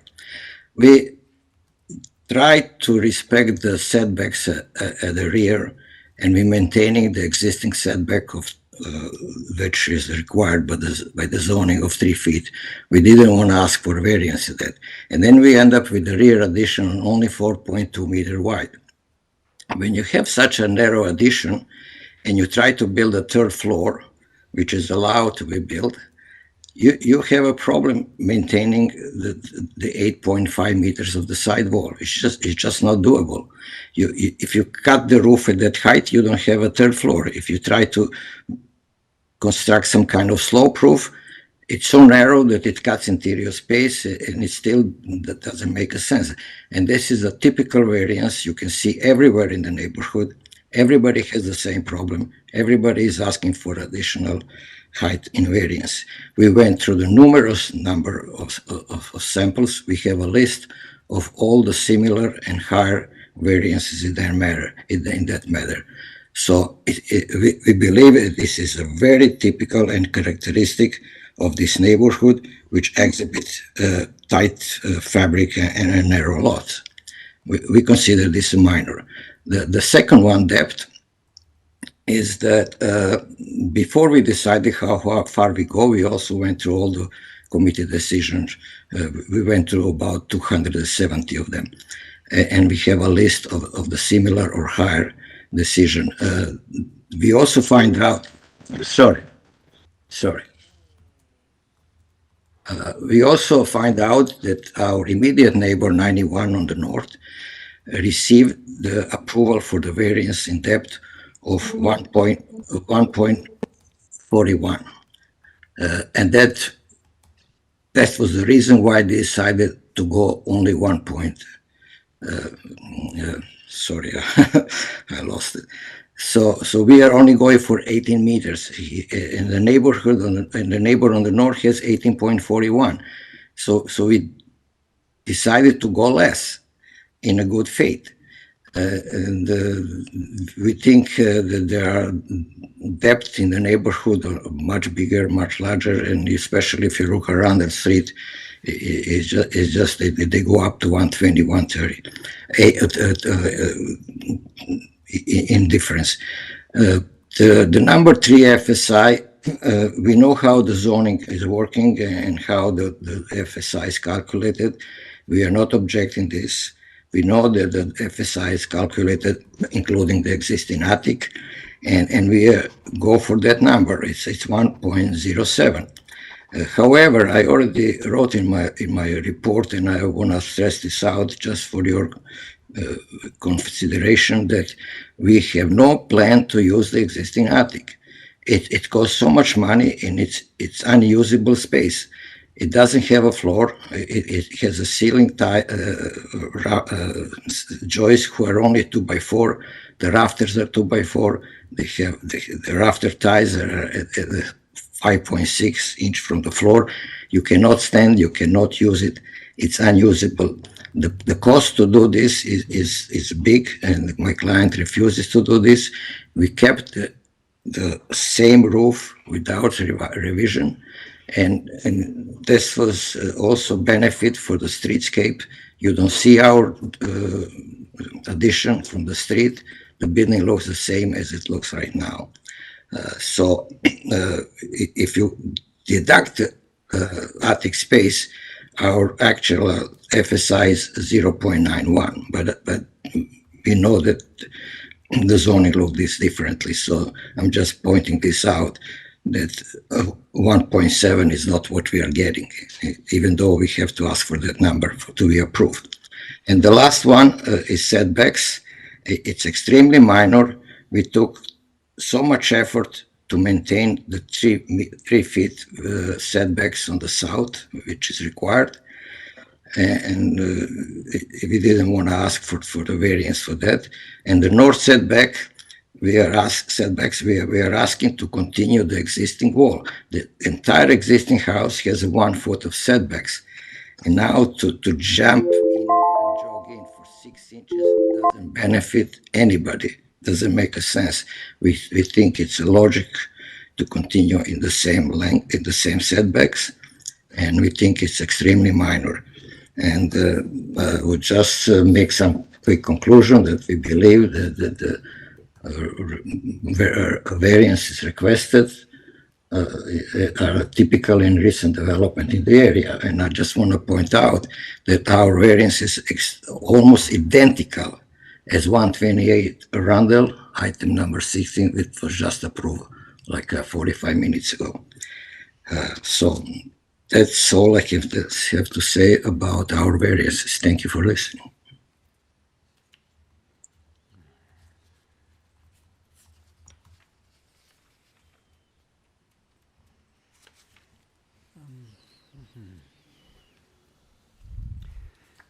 Through you, Mr. Chair, are there any questions for this applicant?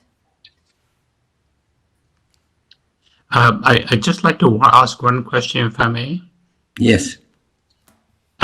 Just a quick question. You've only got 4 variances that you're asking for, which is, quite straightforward, most of which I think would have been reasonable. Why is it that construction continued without waiting for formal approval? Okay, yeah, that's very easily to explain. You may not be aware, but we originally we have a permit for the house and addition, and the idea was not to go to committee. So we received the permit, and the construction started. There was permit for underpinning, and we started the addition in the rear with the permit that we received. However, when my client realized that his addition is only 4 meters long and 4 meters wide, he says that something is wrong with this. It cost me so much money, and everybody is getting bigger. Why don't go to the committee? It's a stupid decision. And he says, no, stop the work. I want to go to the committee. We immediately reply for permit revision, immediately, which means that we wanted to get to the legal process, and we seek approval from the city and the Committee of Adjustment. We know that we have to go to this process. However, what happened? The construction was in a full speed. The contractor took the floor joists of the ground floor in order to replace them. He took down the roof of the second floor of existing part of the building, which had a flat roof originally. So it was a gaping hole, everything was open, and then he had to stop the work. He made a decision that we are not proud of. He says, I'm going to build the shelf quickly and put the roof on it in order to protect the construction site. That was the only idea. We know that he was not supposed to do it. We are sorry about this, but there was in no way idea to avoid any city procedure or to avoid committee. We already made city known what is our plan. So the stop work orders were never issued. We received order to comply. Immediately after receiving from the inspector, when he put this on the door, the site was closed. So, to repeat myself, the only reason was to protect the existing investment for the winter, because we originally anticipated that this hearing will be happen on the end of the February. Our previous experiences is you wait at least 3 months. Now we are lucky that it's happening now, but we didn't know that, so the contractor purposely decided to protect the site by building before he got a permit, knowing that he will have to respect decision of the committee. If the committee says no, we will change it. It was not to avoid the committee's decision. And as I know, the committee makes decision not based on this. It makes decision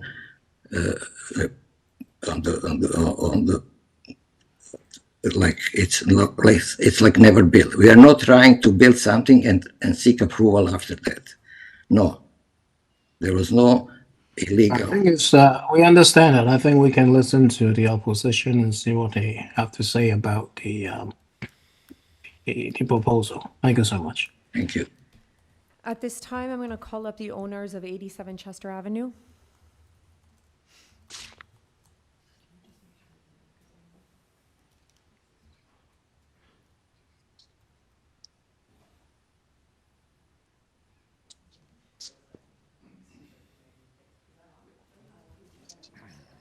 There, okay.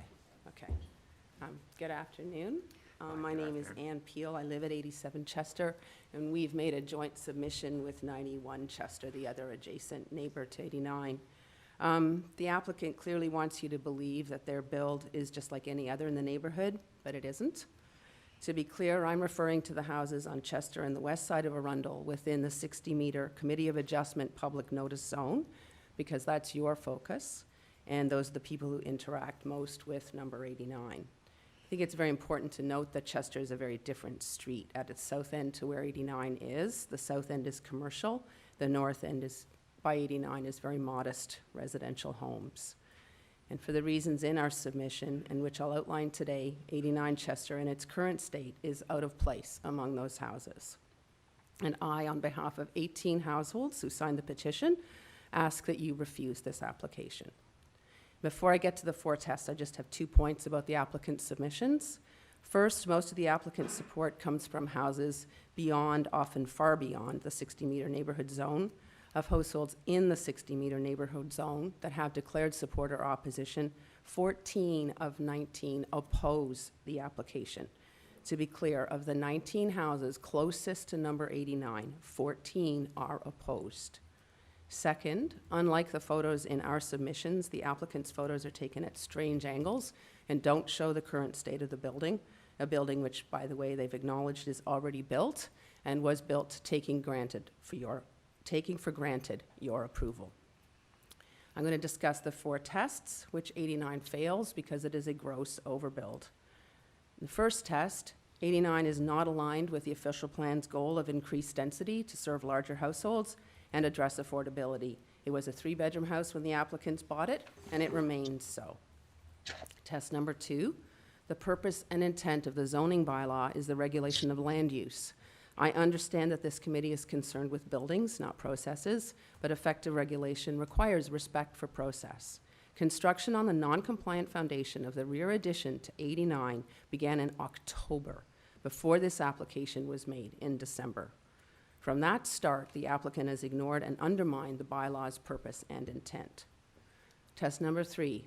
As you can see from the photos, 89 is not appropriate for the property. It's one of the smallest detached lots in the neighborhood, yet as our images 6, 7, 10, 11, and 12 on pages 8, 11, and 12 show, the house looms over its neighbors, as aggressive in built form as it is in the way it was built. Test number 4. Considered together as they must be, the variances requested are not minor. The north side setback of only 0.3 meters is a fire hazard. Let's not repeat the mistakes of the past. The building has been built too deep on the lot. In terms of sidewall height, the height of the sidewall is almost 1 meter higher than prescribed and runs for the full length of the build. The maximum allowable build at full side height is 70%. Neighbors respect this. As our images 8 and 9 on page 10 show, 81 Chester, the only house within the 60-meter zone that exceeds this rule, has a depth of only 15 meters. So its rear wall doesn't destroy a neighbor's sense of place, as 89 does. Numbers 41 and 72 Chester, both outside the zone, have lower density than number 89 at 0.81 and 0.9, respectively. And as you can see in image 5 on page 6, number 72 is a multifamily dwelling and has a rear step back on the 3rd story. Number 41, like number 81, has less depth than 89. In terms of density, the application for 1.07 GFA is egregious. It's 78% over zoning. No completed project for a single-family home in the neighborhood is above 0.99. At number 84 Chester, the density is 0.99, and it's a 5-bedroom home. Within the 60-meter zone, the build approved at 74 Arundel didn't happen because the owners could not meet your committee's conditions. Outside the zone, 58 Arundel has not been built, and 118 Arundel is a multifamily dwelling. In this case, there's no public policy reason to permit a high-density, single-family, 3-bedroom home. As rebuilt, 89 doesn't address the housing shortage. The modifications are not narrow, technical extensions of the zoning bylaw. 89 is fundamentally a gross overbuild, inconsistent with the objectives of the Planning Act and other relevant regulations. Those who live closest to 89 overwhelmingly oppose the project, mostly because it's a gross overbuild and partly because of the way the applicants have forced it on us without honest conversation and with no concern for the law. So I urge you to reject the application. And thanks very much. I'm here to answer any questions you may have. Just a quick question, if I may. You're an immediate neighbor and you're speaking on behalf of the other immediate neighbor, am I correct? No, number 91, Jeffrey Shun, is also going to speak. We weren't sure if he was, so I didn't refer to him in the application. Sorry, and your address was? 87. 80, I'm the southern 87. neighbor. I'm the neighbor adjacent to the south, and Jeff Shun is adjacent to the north. Thank you so very much. And thank you for the photographs. You're welcome. Yes, and for your presentation. Thank you. Thank All you. right. Do you want me to stay or should I go sit back? I think you should. You can go back. Through you, Mr. Yeah, Chair, as then we'll mayor. move on to Jeffrey Sun.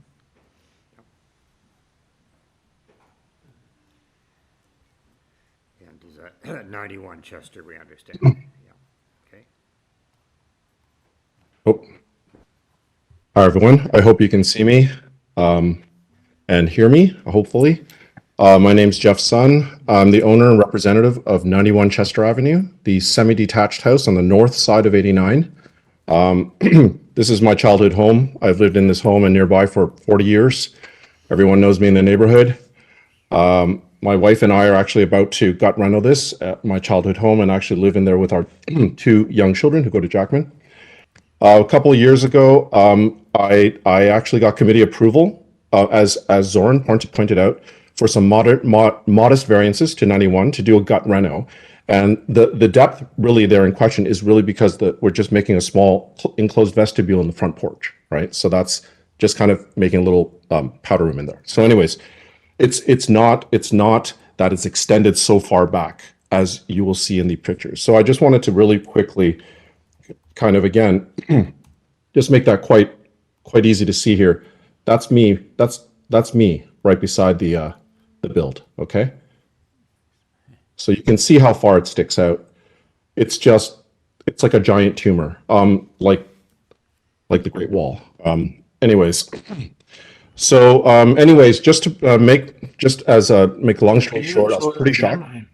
Sorry? I'm sorry, can you show that again? Just Yeah, keep your absolutely. hand steady and show it again, yeah. Yeah, it's actually on the screen as well. I think the presenter. Whoops, Right, sorry. I see. The presenter has Right. kindly put up It's the. the same on the screen. It's the same one. That's Yeah, fine, it's the same one. Thank you. Okay, Thanks. that's good. Yes, you can see like that's me, the little yellow bit there. So basically, I mean, I was pretty shocked, like because this thing flew up in such a short time, and I was like, oh, okay, well, new neighbors, great, but except it just started breaking every zoning law. Like they built it so wide, they built it right up to like 0.3 on the lot line, and then they built it so far back, and then as Anne kind of like pointed out, hey guys, you guys don't have a permit for a lot of this, right? These are zoning variances. You're completely outside, and also concerns about the foundation, and by the time that the city finally kind of the inspector and everything finally caught up to like getting them to stop, they threw up in one morning. They had an entire crew here, threw up the entire third floor in one day. Like, that was impressive, right? So anyways, if you want to talk about just the way that they did it, it's just trying to break the law and then ask for forgiveness later is kind of like what shocked me so much about this general approach. So basically, I mean, selfishly, personally, this build completely blocks all my light, right? The rear bedroom light, the morning light is all gone. And it's only side two windows. Remember, this is semi-detached. It's all dark on one side, but the only light that we get from the side, the two windows are now completely blocked. All the sun is completely blocked. So the second bedroom, because I know that because that was my bedroom growing up, it was always sunlight in the morning. So I know that that's blocked too. So anyways, it's overall, it's like a giant wall that's just been suddenly erected. And I guess one of the big concerns is that there was zero communication throughout this entire process, like with me, and everyone knows me, right? It's like if they were asking Nick, and if they were talking to Nick and saying, hey, the owner is like, I mean, you might want to have a chat with Jeff first or whatever, just to make sure, hey, let's work out some design that works well for us, right? No, zero communication at all. I didn't even know. Said you did. Yeah. So and the thing is, nowhere in 89's application is even mentioned 91. We're the most significantly impacted, in my opinion, by this build. And it's like zero, like not even like a knock on the door, not even like to try to talk to us. If 89 consulted with us, they would have been aware that this is essentially like turning my house into a dark cave and ruining my approved plans, the plans that we're planning to, do a major gut reno to really spiff up the place so that my children can live there, my family can live there, right? So, and upsettingly still is that Nick apparently told the 87 owners that Jeff is okay with the changes. But I have never met Nick in my life, or communicated with him at all. No one in our household, no one was contacted ever. So zero communication about this, no consultation whatsoever. So anyways, apparently they got a permit because, well, if they're building if you build within zoning, then you just need the permit. But the construction was immediately outside of zoning permissions, right away, right? Digging the foundation and then building it immediately the right width. And as Zoran pointed out, yeah, probably Nick wasn't happy with, it's only 4 meters or whatever, but yeah, they built it right up to 0.3, which really concerns me. You're building this entire super long extension all the way across and causing a fire hazard, right, for me. And it also limits my ability to do anything on my property in the future, right, when we move in, like with my family, right? Just going to ask you to The other sum concern up. I have, the other significant concerns that I have, right, is that the fact is the And I know, because I know the neighbors for so long, the foundation is crumbling, right? On the side, you can see it quite plainly, and it's leaking water in, right? So, the foundation also failed an inspection in September, right? And has not passed since. And then they're building all of this stuff on top of it. That doesn't strike me as responsible, right? Secondly, the rear addition, there was in the plans, it showed like a crawl space with a foundation that goes down 4 feet and up. But instead, there's just a concrete pad there and four posts. Okay, we're going to have to leave it there, sir, Yeah. just in terms of time. Thank you for those submissions. I think we understand your point. Not cool. Not cool at all. Through you, Mr. Chair. I'm Are there any- primarily sorry, concerned Mr. about just the way that this was. Mr. Sun, we've allowed you to speak for 5 minutes. We've given you some extra time. We're at a point now where we need to ask the members if they have any questions of you. Members, do you have questions of this speaker? See none. We're moving on to the next speaker, Alan Royal. Royal, okay, thank you.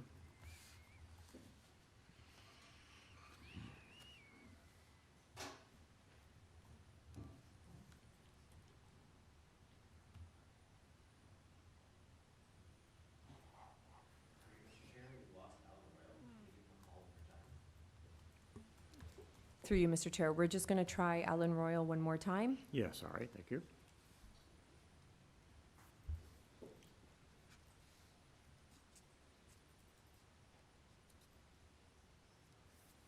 Yes, all right.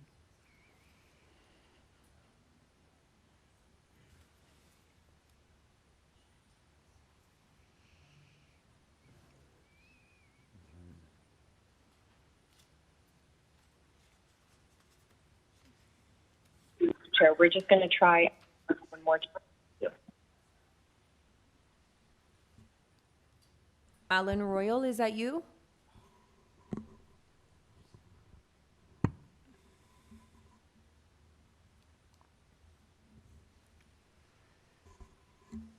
Mr. Royal, was that you at 83 Chester Avenue?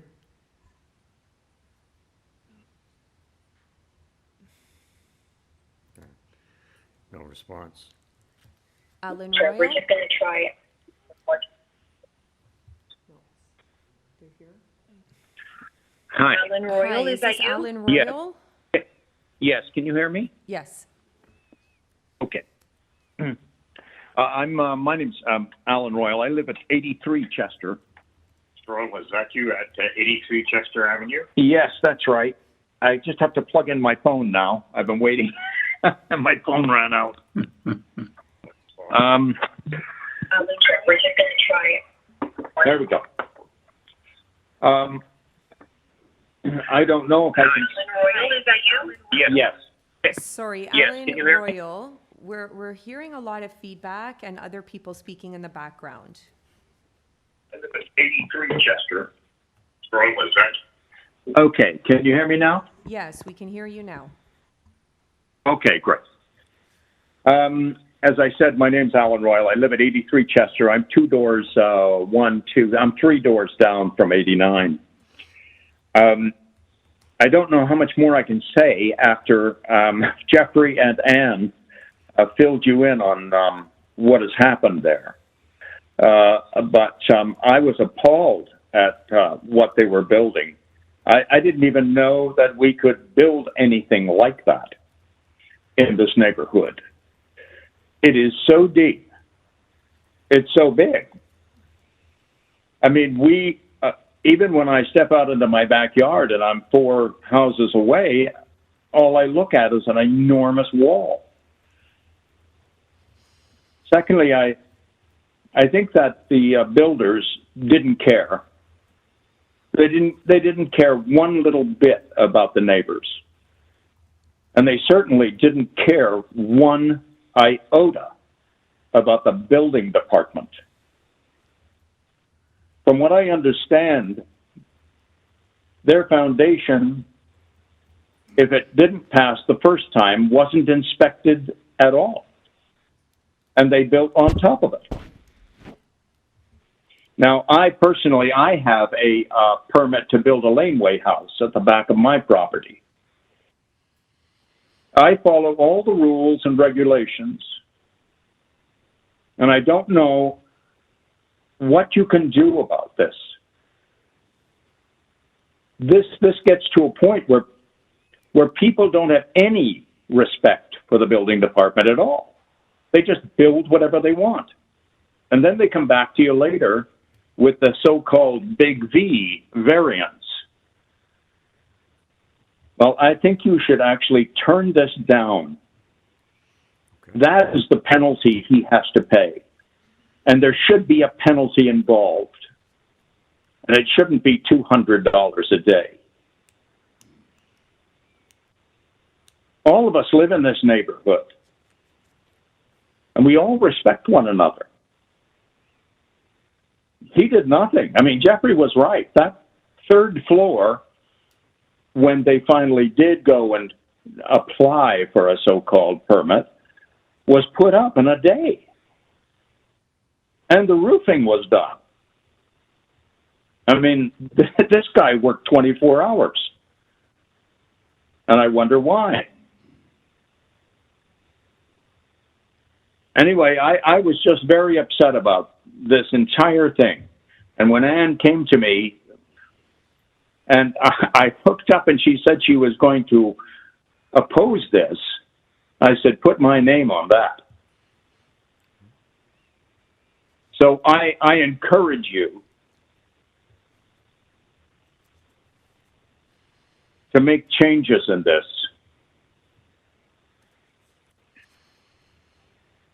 And make him follow the rules that all of us follow.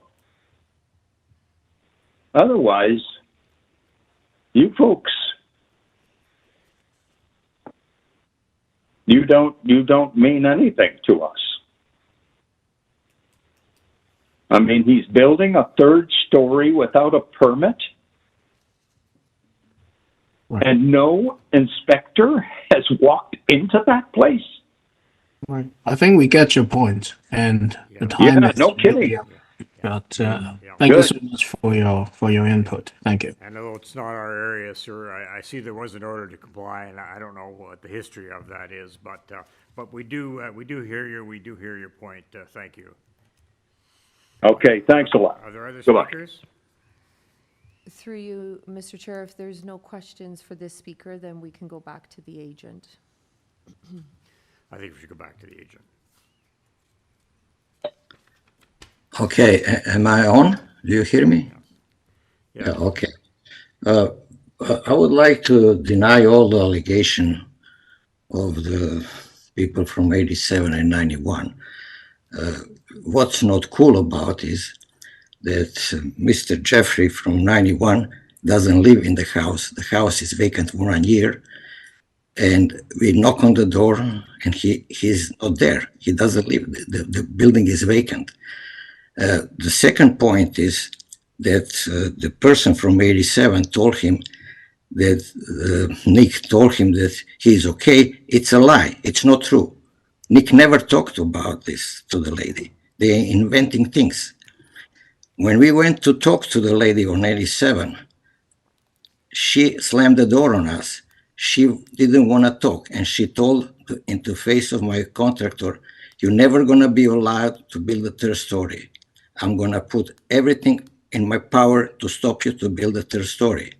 This is not about the variances. This is a personal agenda of the people, and who is using harassment, putting signs on the street, telling lies about foundation that they are failed. They don't understand construction at all. They have no clue about construction. I am an architect for 40 years. We have a structural engineer for 40 years. And how this thing is work is that when inspector said fails, it doesn't mean something's wrong with this. It means that he is expecting letter for structural engineer to confirm this. Once the letter is written, it's all done. They don't know what the scroll space is. The slab that they are seeing has anything to do with the structure. It's a slab to cover the dirt or your crawl space. The building sits on the pillar and there is no basement, and it was done in order to avoid the shoring and to jeopardize neighboring foundations in a good faith. The I'm going to repeat that we are not intending to build anything without a permit. We seek the permission. The only thing wrong about this is that the contractor, in a panic in order to protect the investment, put the third floor in the rush because he knew he has to stop. We knew that we cannot continue. The inspector told us to stop. He put the roof before the inspector came with a work order to comply. The only reason why we did this is to protect the construction during the winter. Tarping on any other temporary stuff won't work. We respect the committee decision and we'll do whatever the committee decided to do. This just the fact that 4 of the people who are opposing receive variances already. And they're they're cherry picking stuff. And their houses on Chester with 11-meter height. Just look at the picture. The house next to the subway has 11 feet in height. Everybody is towering. You cannot do this without towering because you narrow a lot. You cannot go wide. It's just the variances are minor. Look at the numbers. They are talking about it's such a huge. We are asking for point, and then they use the wrong numbers, particularly to fool you. We are asking for 0.8 in the length, not 1 meter. The height is minimal. There are heights everywhere higher than of the sidewalls than ours. The application 128 Arundel just approved a minute ago has the same variances, exactly the same variances. This is not overbuilt. This is a young family, growing family. They both work from home. They need the office and not just some knob to put a laptop. They need a printer, scanner, filing cabinets, and 2 stations. They both work from home. They may decide to have second child, maybe third, maybe fourth. Who knows? I have a client right now who has. We don't need all of the personal comments, right? We're looking at land use matter. We're trying to decide whether the variances are minor or not. Okay. Yeah. Okay. So I think I can. You've got to admit that the pictures, show a very outstanding building, and despite what you might have said about the attic or whatever, the floor space index is 0.6 times the area of the lot, and the altered building is going to have 1.07 times the area of the lot. So, in my view, that's a pretty big jump. You can reply on that. So how our rental gets 1.06? Half an hour ago. 1.07 according to the. That's ours, but the Arundel got the same, yeah. 128 Arundel, item number 16. Well, we're not. The same height, the same length, everything. Arundel's in the same general area, but we don't have that variance in front of us at the moment. Okay, is there any, are there any questions of the applicant agent here? Other members want to ask a question? Otherwise, we're going to wrap this up. No, I don't have any questions. Thank you. All right. And I just want to start going to the committee and want to say that I think we have to look at it as is, as if it is unbuilt. Yes. That's how we look at it. So we don't really care about the history and the future. We're looking at right now. Item number 3 is a big concern. The other 3 are relatively minor, but item number 3, because you trigger the setback as well, right? Yeah. And there's a reason why the main wall height, as we all know, building height and main wall height have different implication because they're different roof lines, right? So that is also allowing for an extra story. That's why 8.5 and 9.3, that's the difference how you can create the first story. Let's call it minor, but item number 3 is very hard to justify that it is minor. So I would say item number 3 cannot support. Item number 1, perhaps yes. Number 2 and 4, okay. But I don't think we can cut it into pieces. Yes, okay. Zahir? Yes? Thank you, Chair. I have a number of comments. The first comment would be is that if this application is, as Mr. Chang has mentioned, we look at the application and the variances requested as if it was a new build, come fresh to us. That's correct. On the face of it, the variances themselves are not outrageous. They're not excessive. Even though the floor space index seems large, it depends in the context. And I think that's part of what is a problem in this particular case. The photographs that were submitted by the applicant indeed do not quite adequately show the true nature of the structure. The photographs that were submitted by the immediate neighbor, I think, was much clearer. What you do see is massing. There's certain massing on that small property. I think that's problematic. I think had this been a fresh application with the same variances requested, and we would have had an opportunity to see the drawings, we might have come to the same conclusion. Variances may be small, but the structure itself is the wrong structure for this particular site. It is massing of a scale that, as I think the one neighbor indicated, he described it as the Great Wall. And indeed, that's what you see. So I think this is very problematic from that point of view. And as such, and as I think Mr. Chang has said, you can't cherry pick which variances may be okay and which are not. So my inclination is to actually refuse this application. Fine. You make that a motion, all right? Is there a... I'm not sure. I'm not sure if Mr. Wilkins would like to throw in a comment.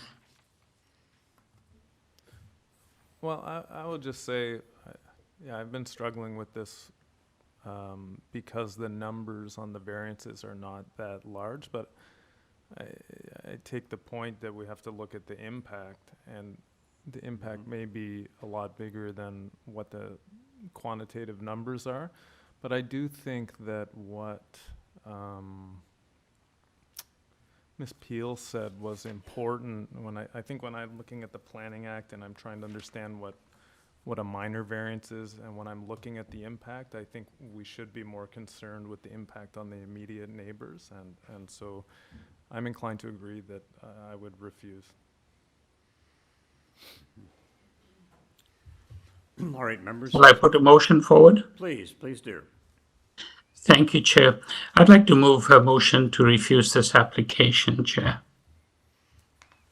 Right, that's understandable. Is there a second mover for that? Okay, all right, Mr. Chang and Mr. Fine. All right, the motion before us then is to refuse the application. All those in favor of that motion, please raise your hands, and we'll get that on the record. Okay. Yes. The application has been refused. Right, thank you. Through you, Mr. Chair, perhaps maybe we should take a 10-minute break at this time. Yes. And we'll be back at, in 10 minutes at 4:55. I agree, sounds good. Thank you. Let's take a break at this time. So it'll be 10 minutes. Yeah.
just turn on your videos, make sure your microphones are on.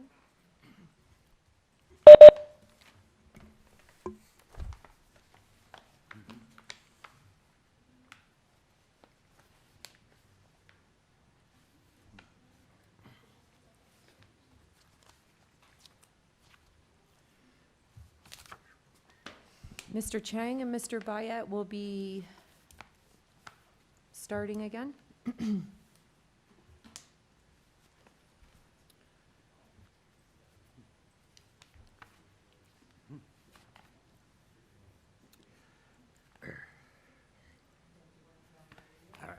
Aaron is there, so it's just Zahir.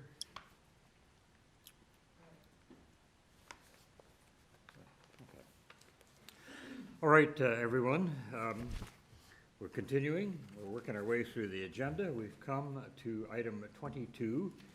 The address is 236 Queen Street East. Here's the purpose of the application.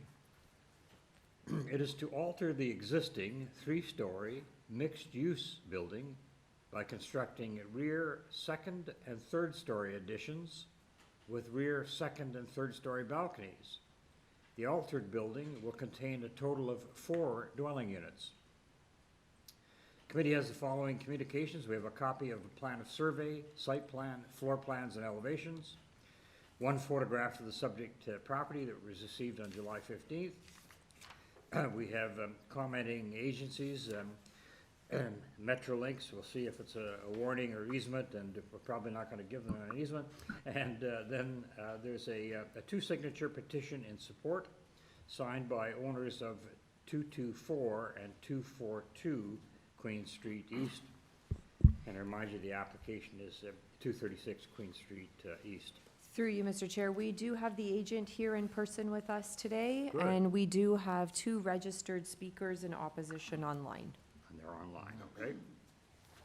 All right, well, we invite the owner applicant then, who's here in person, to come forward. Yes. Yeah. Hi, sir. Could I get your name and address? And My name is Vasilios Leventis. I represent the owner of Peter Christopoulos. And we plan to build a second, third addition on top of the existing foundation walls and make shorter.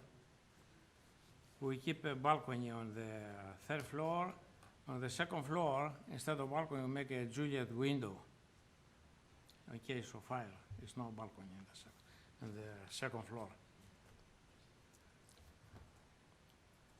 I have to just have a look at your plans. So this is 4 units are to be created under your application.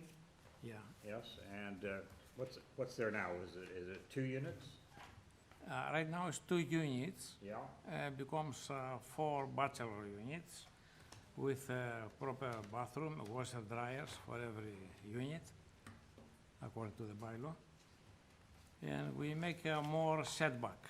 Before it was 5.26. Now the 2nd floor is 5.5, and the 3rd floor is 6.9. These are the heights of the floors. Is that what you're referring to? 6.9 meters from the back, setback.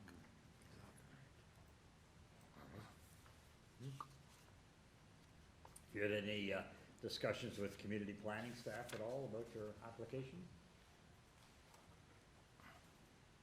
You talked to the city planners at all about your application? No, but I talked with the technician, and I saw the plans for the neighborhood. They they say okay, but they don't want them to sign, because they think in the future they sell the properties for development, for apartment buildings, that's why. Okay.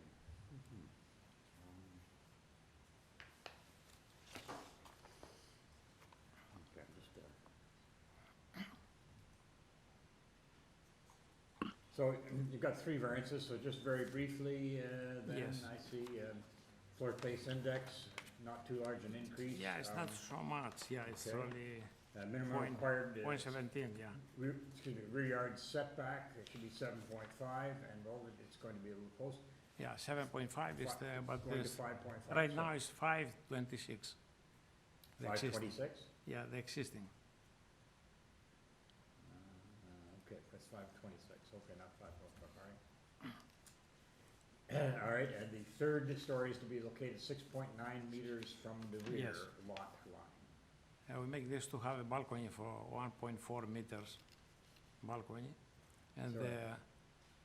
the second floor we put inside by 0.26 centimeters. Sorry, the different stories at different lengths from the rear lot line? Yes. Just trying to understand what you're saying. Right now it's a carport on the ground floor, and we keep it in the rear. Great, didn't understand that, we'll just see. And you're abutting an open space zone, and the issue there is that angular plane Yes. is not, can't be fully maintained, it gets pierced, eh? All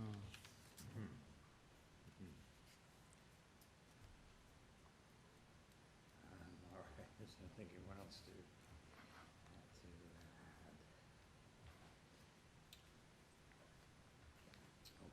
add. All right, sorry, members, if anyone would like to ask questions of this speaker, who's, I guess, really appearing as agent for the owner. 3 variances. I didn't quite understand all of the rear yard distances.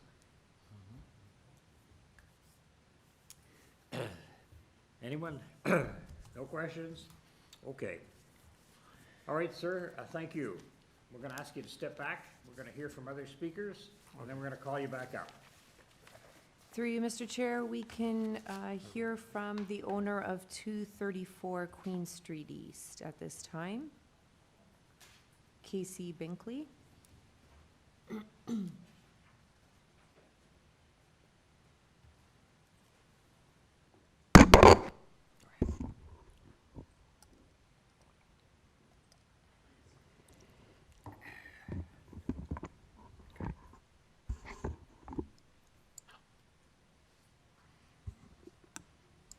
That person's online, are they? Binkley, yes, Yep. they are. Can you Okay. hear us?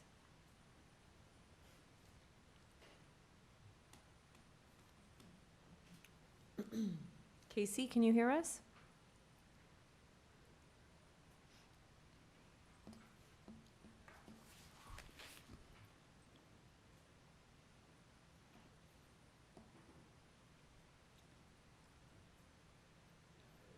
Okay. Hello, can you hear me? Yeah, perfect, thank you. Awesome. Sorry, I've been just trying to get my audio working there. Cool. So I'm the adjacent property owner to this building site. I have the small property slightly to the east of that. You can see a small backyard there. So I've got a few things to outline. I have 4 very mature trees in my backyard. The trees are pretty much right up along the property line. 2 of the trees are going to be extremely affected by this build. A bunch of the trees will have to get cut. I'm worried about the root system. When I bought my property 2 years ago, the natural vegetation was definitely something that I was keen on the property and enjoy a lot. So I also know that the city, I believe, has some rules on trees and whatnot and what you can do with your trees. So has there been like a formal arborist kind of report or assessment done on this? That's what I was going to ask you. I haven't had anything done. I only found out about this like not very long ago, a couple weeks. So I personally haven't. I would expect that the builders or the person that's proposing to make these altercations would do that. Or what's the process for that? We can ask the applicant to respond to that question. So you can Okay. move forward with your comments. Awesome. My second one is water drainage. Right now, my backyard turns into a swimming pool or a pond when it rains. So the water management that's currently kind of happening on the properties right now it's not working for me. So I'm trying to understand what the water drainage situation is going to be like in the future. So that would be another one. A third point I have is about future development of the properties. We're right on the corner of Queen and Sherbourne, where one of the new subway stations is going to be. The properties directly across the street are currently under construction for high-rise buildings. There's going to be 3 or 4 towers right across the street. 2 of them are currently, they're almost at ground level, so they're going to be above, I think, 30 or 40 stories. There's another application that is kitty corner to us for another high-rise, pretty much our whole area. Furthermore, we have a coalition of owners along the block here in adjacent properties that have already agreed to assemble the properties to a sale.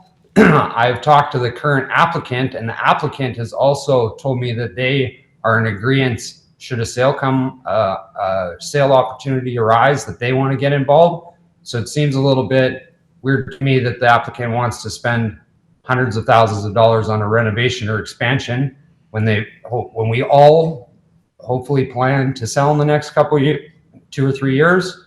And I think that is going, this application, if approved, is going to impede the ability for the rest of the block to be developed. So that's another point. I haven't really any specific plans as to how the unit looks or what's going to be constructed. So far, I've only seen a site plan, what was provided from the city, but there has been no further documentation provided to me. And the third one that is kind of on my mind is right now the applicant is coming in to spend hundreds of thousands of dollars on a new building. If anybody was to pass by the property right now, the building is in decrepit shape. The front of the building, the red part, is basically falling off in places, and the rear of the building, where the eaves trough is totally decrepit and falling apart, like right off the building. Nothing is really up to code. There is a fire escape that's been built on the back of the building that's made of wood. I'm not really sure all the total code requirements in the city, but I don't think that a wood fire escape is one of them. So I'm just like wary that, based on the state of the current building, and it doesn't seem like a lot of code is being met already, then why are we building more on top of that? It seems like a nightmare and a disaster. So those are my 5 points: trees, water damage, future development. I'd like to see site-specific plans as to what's going on and the current state of the building that they currently own. Thank you. Okay, thank you.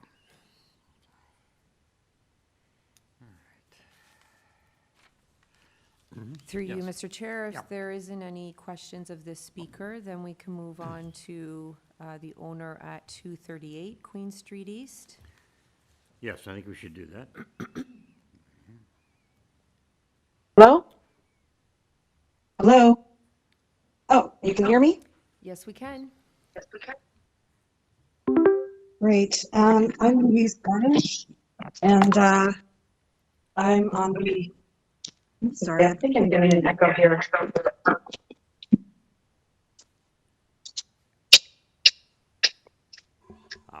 Sorry, are you at 238 Chester? No, Queen Street, I'm sorry. Queen Street. Sorry. Yeah, is that better?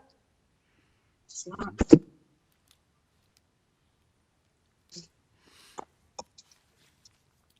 Okay, is this better?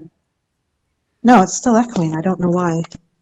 Anyways, my main concerns about this building, this property, is that you can't see, there's not a picture of the back of the property, but basically the front of these Queen Street buildings, they're 1895 heritage buildings, and they are 3 stories. The rear of the buildings, the back half, all along the block, people have 1-story extensions. Mine is a garage covered with a deck, and 236 also has a deck. And I know Casey mentioned this, the wooden fire escape, which actually leads directly onto my deck. And their deck at 236 is extremely spongy. So I don't know how, if they were planning to take down the rear of their building and start over and build a new foundation, which is another concern, because we're also concerned about our foundations And I'm also concerned about my garage. The other thing is that it looks to me like they're planning to build, as I said, all of the rears of the buildings are all one story, most of them for decks, with various uses underneath. And if they're planning to build and add 2 stories to that, that will be like having a prison wall, basically, right at the edge of my property. It will have no sunlight. I mean, the sun will disappear on us by 2 or 3 o'clock in the afternoon. That will be it. I have a vegetable garden out there, and like a container vegetable garden. It's quite substantial. It's actually, I'd say, we'll have 20, 30 plants every summer. How are my tomatoes to grow? The other concern about privacy that I have is I don't know from the building's plans that I have seen, they did not contact me to speak with me either. I was informed about this when the city sent me their application package. I don't know if they're planning to put windows in this thing too, because if they are, I mean, literally, this wall is going to be right at the edge of my property, and I'm going to have basically no privacy at all. That will look into my kitchen window, that will look into my bathroom windows, my 3rd floor windows, and over my deck as well, even though it isn't going to be in the dark if this goes through. I know I have other concerns as well about the building itself. If you look at the diagrams, you can see that we share sort of a, I don't know what you call it, like a common wall in the old part of the buildings. The newer additions in the back, there's a slight angle between our 2 buildings. Currently, we share a roof membrane, as do most of the neighbors here, because they are one continuous, 1-story rear extensions of the buildings. So if they build up 2 stories, I don't know what that means for drainage and foundations, because the way it looks, they're planning to build with that same gap. And I don't know if they would be, how do I say, filling that in, or they haven't approached me about any of this. My main concern is that it is really out of place in the neighborhood, because all the other decks are all the 1-story. This will plunge the neighbors into darkness on both the east and west side. It's like having, I don't know the exact height they're proposing, but it'll be like having a 20-foot prison wall, literally right on the edge of my property. And there might be observation windows that they put in too. I don't know. And I have many other concerns as well, but I think those are my main ones for now. Just that there would be 0 privacy at all. And it's just not, it's out of place for this neighborhood. And I'm also concerned, as Casey mentioned, about the foundation and drainage and just the integrity of that. And the complexes that are being built across Queen Street, across the southern side of the street, the one that has already started digging has something like 840 units to be in it. So I understand the city is looking to get increased density near, especially near subway stops, and we'll have the new Moss Park subway.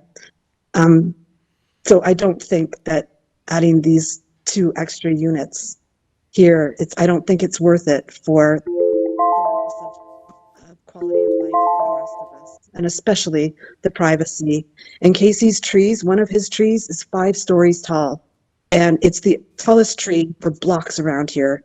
And I love that tree. It's just such a nice thing to have in the backyard of this, this street. And yeah, I know there's more. I'm sorry. It's just, I cannot imagine having this basic prison wall erected right at the edge of my deck and having no sunlight, no garden, no privacy. And I don't even, I'm sorry. I guess that's all I have to say about this, but thank you. All right. Thank you. Through you, Mr. Chair, if there's no questions of this speaker, then we'll ask the applicant to come back up to the podium. Yes, and okay. to respond.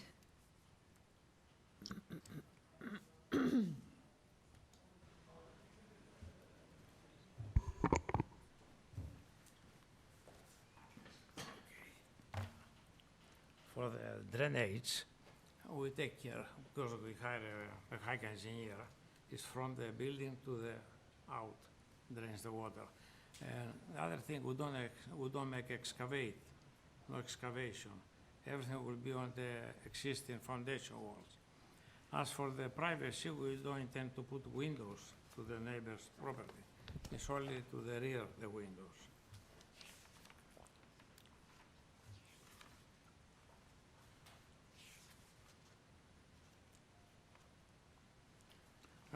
The tree is 5 way over 4 meters away from the existing foundation.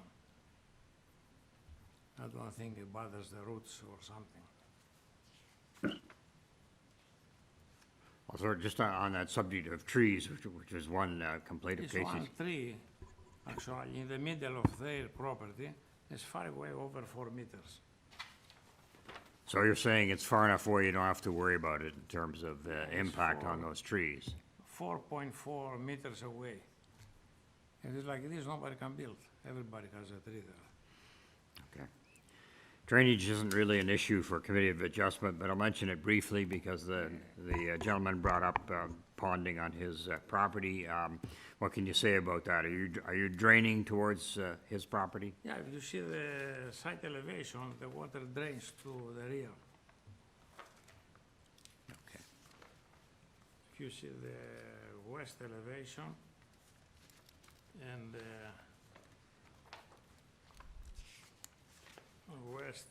east elevation, the water is a slope from the building to the rear. It's not going to the property. But what about impact? And I'll just try to be very succinct here, but if you're building a second and third rear addition, that's going to make it quite different from the back of the adjoining houses along We this. don't put window to look at the privacy. I'm sorry, can't hear you, sorry? We don't install windows to the site.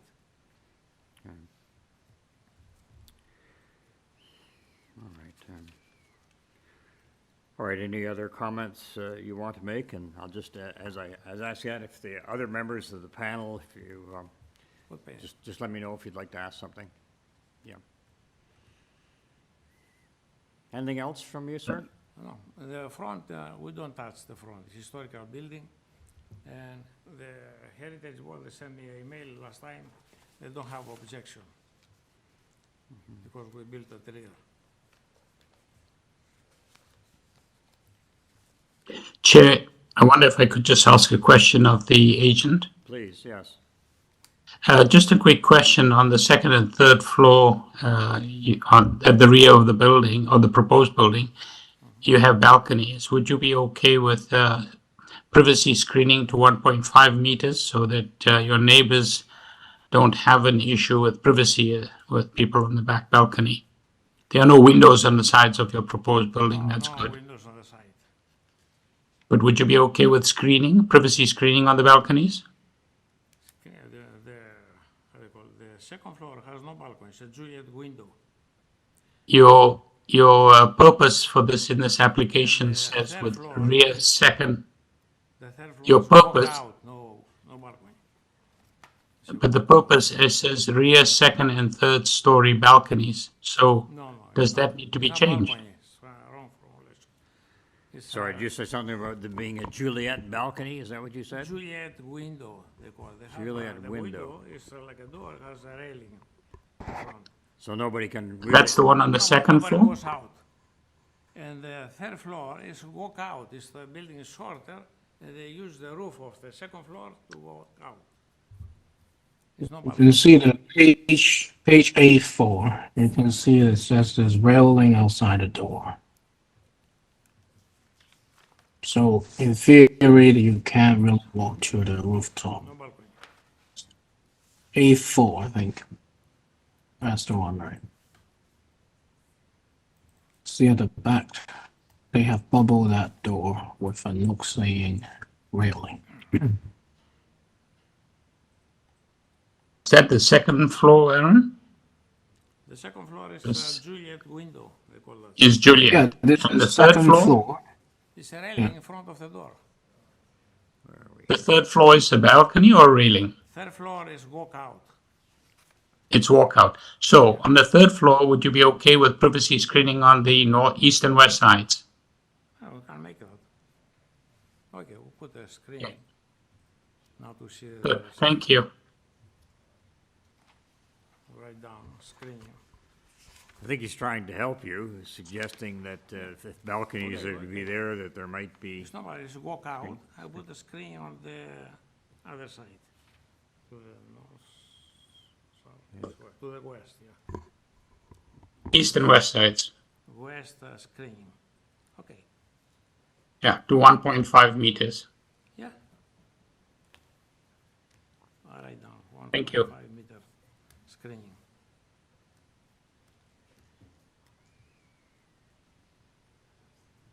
Thank you, Chair. Okay, all right. All right, sir, I think that's fine.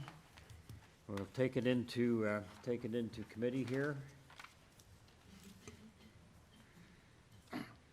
I do have a concern about, members, I do have a concern about impact here with that built, and we've got sort of adjoining neighbors along that strip with a, as I understand it, maybe it's a one-story garage or whatever, and It's the carport, existing carport there. and The foundation is 1.5, is inside. It's not Sorry, we're in committee, sir. Yeah, okay. You're gonna have to step back now, sir. Okay. Thank you. Thanks, good. Okay. Through you, Mr. Chair, I think the purpose of application will amend it so that it doesn't read with rear second and third story balconies, but only with a third story balcony. Just for clarity purposes.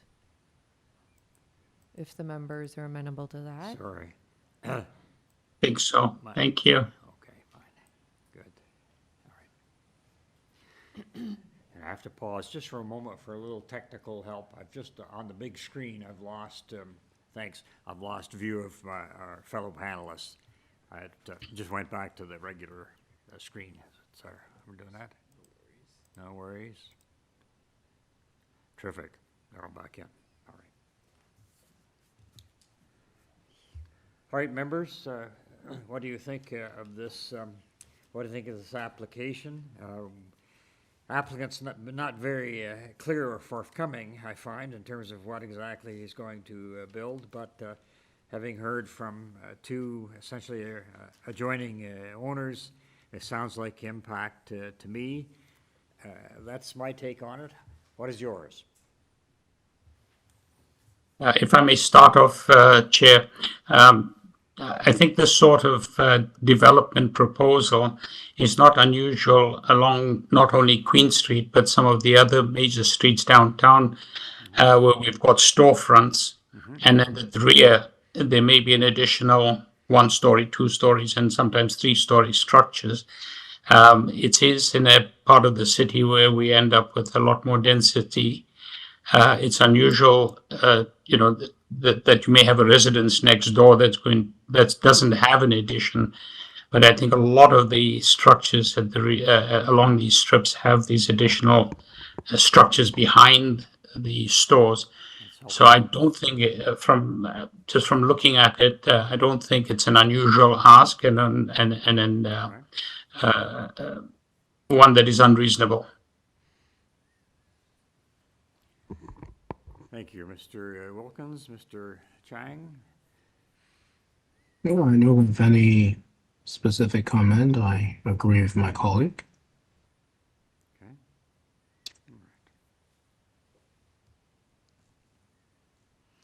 Sahi, do you want to make a motion? Or? Yeah, if Mr. Wilkins doesn't mind, I'll move forward with the motion.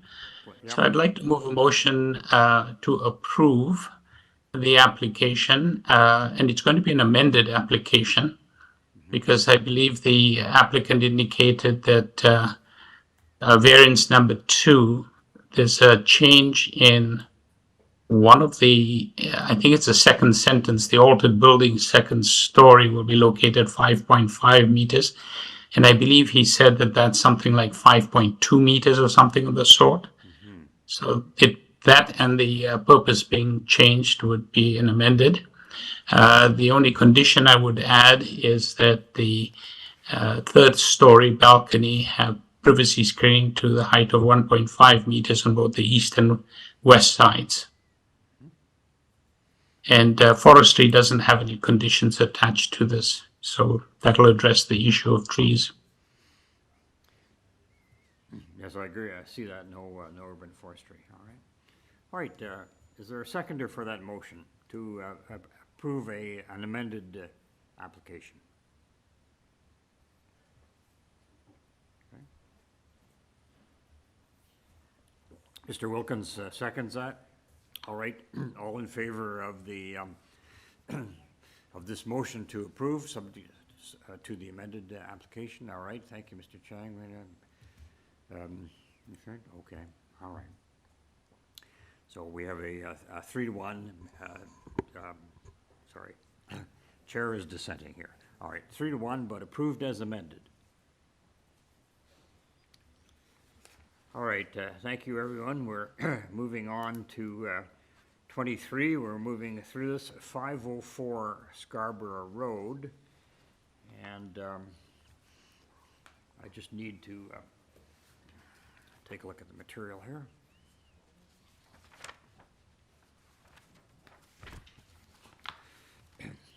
Another minor variance application, and the purpose at 504 Scarborough Road is to alter the existing one-story detached dwelling by constructing a one-story addition along the south side and west rear walls, a complete second and third story addition, front balconies on all levels with a spiral staircase, a rear ground level wood deck, a rear walkout basement, and a rear third story balcony. There'll be a total of 4 dwelling units on this lot. Committee has before it the following communications: a copy of plan of survey, site plan, floor plans and elevations, and a tree protection plan. Commenting agencies, so we have correspondence from Transportation Engineering. We have staff reports from Community Planning, from Urban Forestry, and again, Metrolinx as a third-party project reviewer. There is opposition from Mr. Paul Brickus at 500 Scarborough Road, and also Claire Brickus at 502 Scarborough Road. And just in the interest of full disclosure, I took a look, I went physically and took a look at this property 2 days ago. Okay. Through you, Mr. Chair, we do have the agent online, and we do have one registered speaker online. So at this time, we'll hear from the agent. Thank you, yes. Good evening, Mr. Chair and committee member. This is Imran Khan, agent and architect for this proposal. My address is 1906 Parkside Drive, Pickering. We are here with 4 variances for this proposal. The number 1 is for the building depth, and we have only 1.18 meter more than the permitted 17 meter length, the building depth. And also the second one is for the front yard setback. That is 4.6 meter. We have 3.29 meters. And the third one for the circular stair, exit stair, that is the setback. We have 0.07. We have 0.07, but permitted 0.6 meter. And the last one, we have the side yard setback for the south side 0.61. And for the north side 0.66 meter. That is already existing for the existing building, 0.66 meter for the north side. where the permitted is 0.9 meter. Our proposal with respect to the recent development in East York area district, our proposal is minor in nature with respect to our opinion, because our building depth, we are asking for only 1.18 meter, which is the recent development in East York area, which is very reasonable proposal. And front yard setback, we have this 3.29 setback. That is only for the garage and above garage area, not the full length width of the building. And the circular stair is only for the circular stair for the exit purpose. And the last one, that is also side yard setback. We are keeping the existing setback for the north side. Only the south side we have the 6.61 meters. So if we consider the recent development, we are expecting the approval, as it is reasonable proposal and also minor in nature. Thank you. Okay, thank you. Are there any questions of this agent, who is also an architect? No? Seeing none? Okay. Through you, Mr. Chair, we do have one Yes. registered speaker in opposition, Yes. so we will hear from them. Please, yes. And it's Paul Brickus. Hi, I'm Paul Brickus. I live at 500 Scarborough Road. My mother, Claire, lives at 502 Scarborough Road, and the subject property course is 504 Scarborough Road. So 504, 506, and 508 are under different zoning that allows them to build a much larger building and also for different purposes. And please correct me if I'm wrong, but the building that was just built at 506 Scarborough Road is a behemoth, and I actually sent through a photo showing the 4 properties, 502, 504, 506, 508. I don't know if you can bring that up for the group.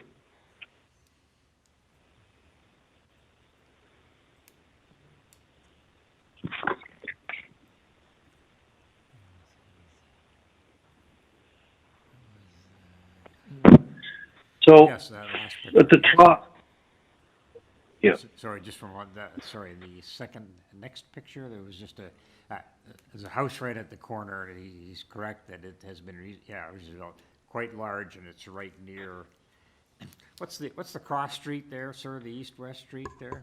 Just, It is Gerard. It's Gerard, yes, okay.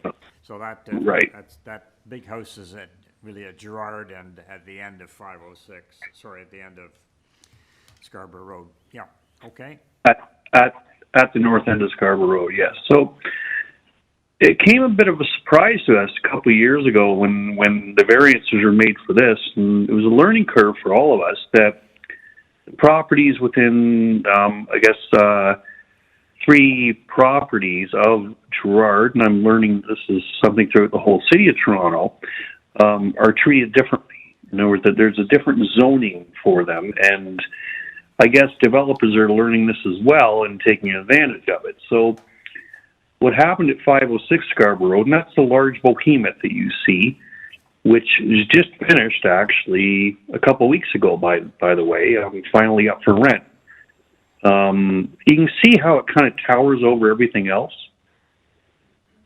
And what now is proposed for 504 Scarborough Road is exactly the same thing. So basically the same size for 4 units. My problem with this, quite honestly, is that's great that we have that in the building codes, and yes, I understand that we need more apartments and we need houses in Toronto. But my problem is right beside it, at my mother's house at 502 Scarborough Road, that's a different zoning, totally different zoning. And therefore, my problems with the variance, especially up against my mother's house. So It's one thing to build a house longer at the front, longer at the back, higher at the top, and then encroach upon the neighbor at the south side who is in a totally different zone. In other words, they can't do what 504, 506, and 508 just did, or can do. And to have a bungalow right beside a building that size is great. I would ask very nicely if it is possible to have the yard setback at the side, the south end of the property, brought back to what the law allows or what the bylaw allows, instead of asking for a variance. So right now the variance is requesting on the south. Sorry, I'm just trying to find the south side here. 0.61. 0.61. Can we move that back to what is allowed? Because it's a great thing to have capability of building a building larger than the neighbor beside you, but then to ask for 4 different variances, I find that really excessive, quite honestly. That's all I have to say about that. The other note about, I'm really surprised that my neighbors have not chimed in on this about parking, because they're the people who complain about it all the time. But I have a driveway, so that's up to them. Anyways, thank you very much. Fine, yes, thank you, sir. We can go Okay, back through to- you, Mr. Chair, then we can just go back to the agent. Yeah, I think so, back to Yep. it, yes. Just before we hear back from the agent, I mean, I was taking a look, there's a community planning report, but really all it addressed was putting, screening or paneling on the balconies as we, as we've done earlier today or suggested. So there wasn't anything there about, say, a change in zoning regulations for those houses. So just can't add anything to that. Sorry, all right, back to the applicant. Yeah, actually, this side yard setback for the south side Yes. with the neighbor 502. So this is the setback could be the issue from the neighbor side. As per the zoning, we need to keep 9 meter. We are just having 0.29 meter less than the permitted. So if this is the only issue we can find with the neighbor, but the building length, building height, those building depth is very much close to the permitted, right? And but the building height and floor area, there is no item in the zoning bylaw that is regulating this this issue, these 2 parts. So I would say our as per the zoning bylaw, our proposal is very much feasible. So other than that, I have actually this is very feasible for 3 lots just south of Gerard, having 4 units. It's very feasible proposal.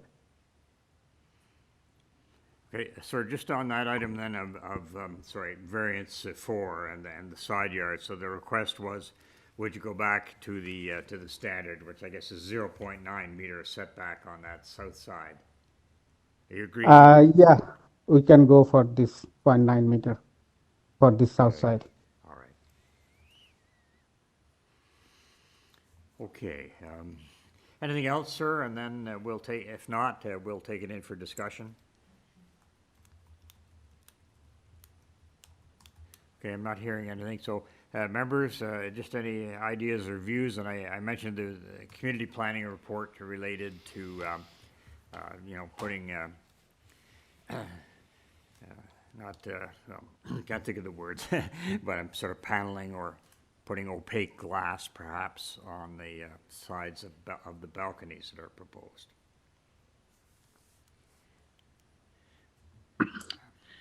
I'll weigh in, Chair, if you're okay. Yes, please.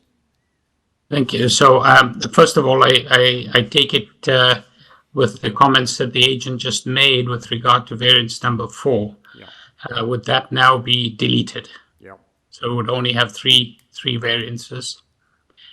If they're just three variances, and this is going to be an amended application, I think the three variances are reasonable. We are right next to Gerrard Street, a major thoroughfare with public transit. And of course, there's the request or the need for increased density, and this particular project, I think, attempts to address it. I think the front yard setback may be also triggered by the spiral staircase, which is rather an interesting feature which you normally would see and associate with Montreal. So I think it's an interesting feature. I don't see any issues with the first three requests, the variances that are requested. I think there's there's a forestry number 2 condition and planning condition. I was going to flag the balconies and privacy screening for the balconies, but planning has essentially done that, except that planning doesn't have I believe it's the deck at the rear. The deck at the rear, I think, is also above grade, and that may also require privacy screening on both sides, north and south sides. So those are the only things that I would add. That's helpful. And I believe there's a Metrolinx condition of approval. It's not an advisory note. It's actually a condition. Through you, Mr. Chair, yes, there is for the warning clauses.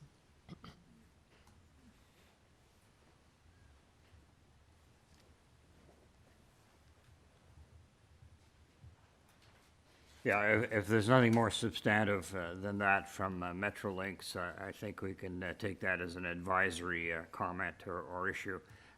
Yes, thank you for those amendments, and yes, urban forestry condition, as you said, and the changes to the balconies as proposed. Balconies, and also, sorry, you were saying the rear deck. Rear deck, thank you. All right. Okay, would another member like to put that, second that motion as amended to this application? I can second that. All right, thank you, Aaron. All right. All in favor then of approving this, Sorry, through you, Mr. Chair. Are Yeah. we also including the warning clause imposed by Metrolinx? So they had 2 conditions, one for the environmental easement and one for the warning clauses. But we typically include the warning clause condition. I think that might be appropriate then. Okay. All that, okay, fine. We'll add that in, and Aaron, then you're fine with that extra tweak? I think, Yes, I am, yes, thank you. I think Metrolinx is running off the rails many times with its things on applications, but fine. Okay, all in favor then of that, approving that amended application as stated with those conditions? All right, hands up. Okay, we have an approval there.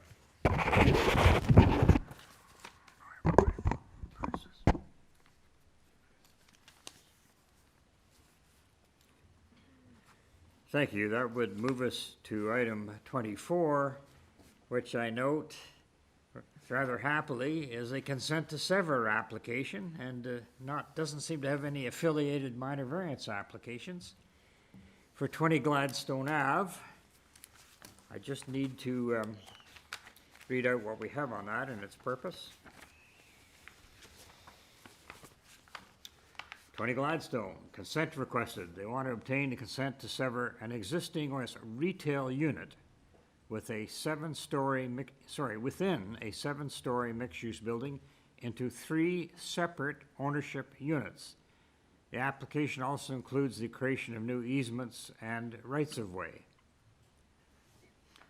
we have an agent or owner on this application, would they, Through you, Mr. Chair, we do. Good. We only have the agent, no other registered speakers. So at this time, we'll unmute Stephen Haskell.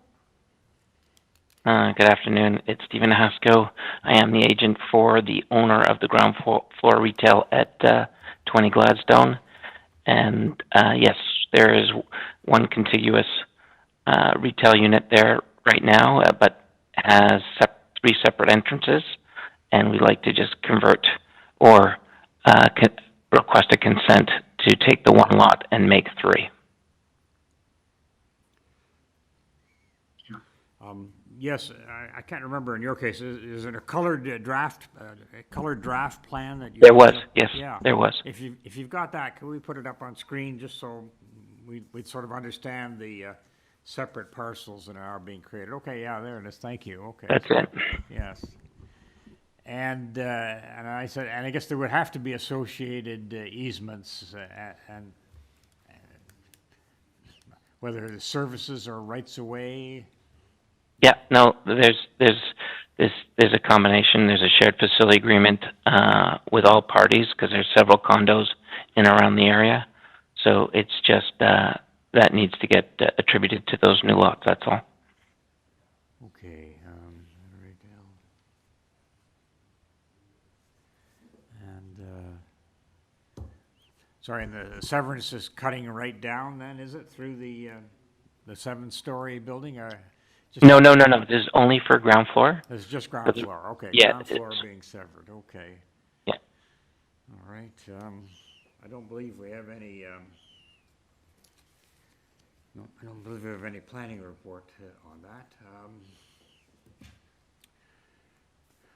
Why does that meet the subdivision criteria under Section 51? And I guess it's 50. I can't remember. Section 54 of the Planning Act. How does it address the severance criteria?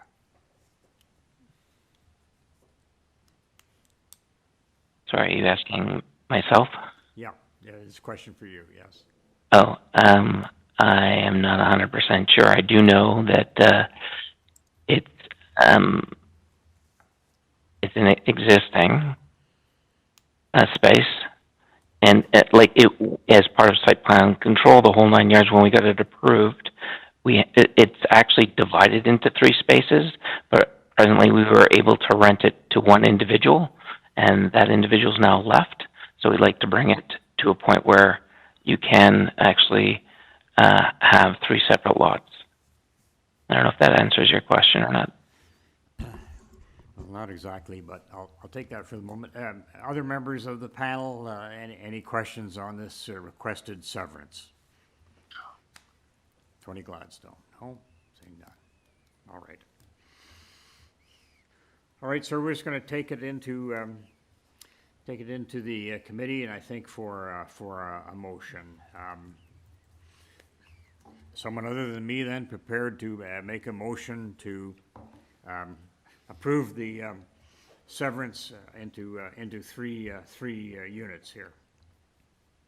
I'll go ahead, Chair. Thank you. If there are no objections from my colleagues, I'd like to move motion to approve this application. This is a severance that doesn't have any impact on anybody, any other individuals, other than restructuring the space and reusing the space. I don't see there any downside to this particular application, so I'd like to move approval. And I don't believe I see no condition. the only standard engineering condition applies. And I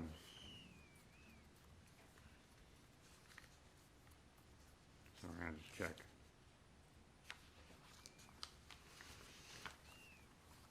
Okay, I have to read that, but all right. Subject to a standard engineering condition that was received January 17th, 2024.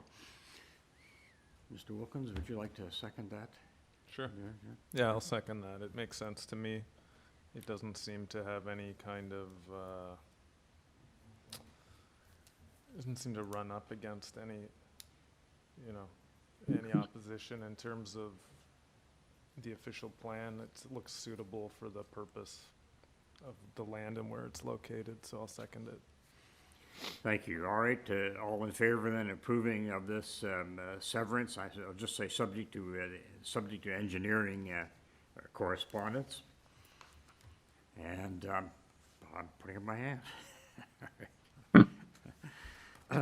All right, thank you. The very next item is another bare severance, no associated minor variances. Hopefully not the same applicant for 191 to 201 Church Street. And here's the consent requested. In this case, we're obtaining consent to sever portions of the property into 4 stratified parcels: a residential lot, a commercial lot, 2 retail lots within a 39-story mixed-use redevelopment, and to create various easements and right-of-ways. In connection with this, we've got a draft plan of survey, a copy of the survey, site plan, floor plans. We have lot dimensions from the agent, a parts summary from the agent, 2 photographs of the property, planning justification letter by Katie Hickley of Bousfields. You might want to hear from that. Correspondence from Daniel Oliveira, agent, and the senior development engineering here at the city. In terms of commenting, staff reports sent from the manager development engineering. Going to have to take a look at that. And of course, Metrolinx wants to add in something as well. So I wonder if we could have the agent or applicant, and I think it would be helpful for us, again, there may be colored draft plans that you could show us so we better understand the lots that are being created.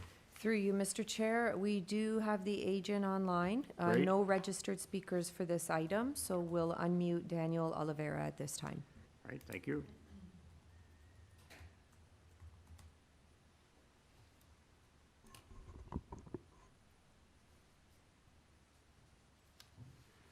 Hello, Daniel, can you hear us?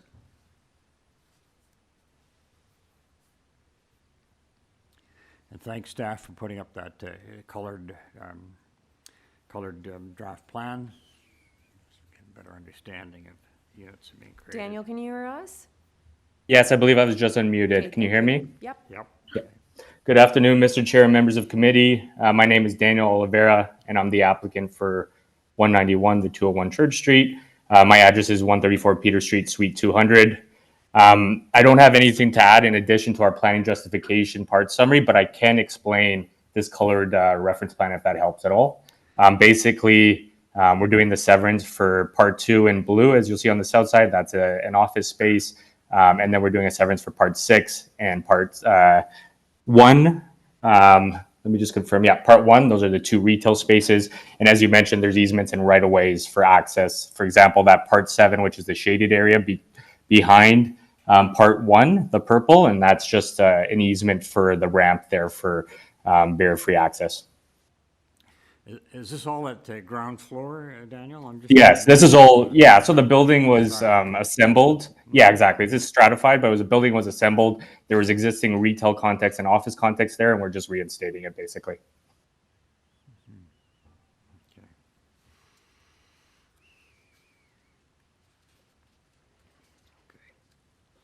Just going to take a quick look at the engineering report, and as mentioned, yeah, there are no there are no minor variances. This is again just relating to subdivision separate. You're satisfied that the subdivision criteria in the Planning Act are met? Is that correct, Mr. Zano? Yes, sir. Yes, Mr. Chair, sorry. It is, yes. Okay, just May I just ask a quick question, Chair? please, yes. Helpful? Mr. Oliveira, I take it this is another situation where we're repurposing space from whatever was designated previously to something different? That's all essentially that's happening? Through you, Mr. Chair, yeah, that's correct. We're just, there was existing retail there previously, and we're just reinstating it now. Yeah. Thank you. I'm just calling up very quickly the engineering staff memo, just trying to, maybe you can help me with this, Daniel. I'm just trying to remember what this related to.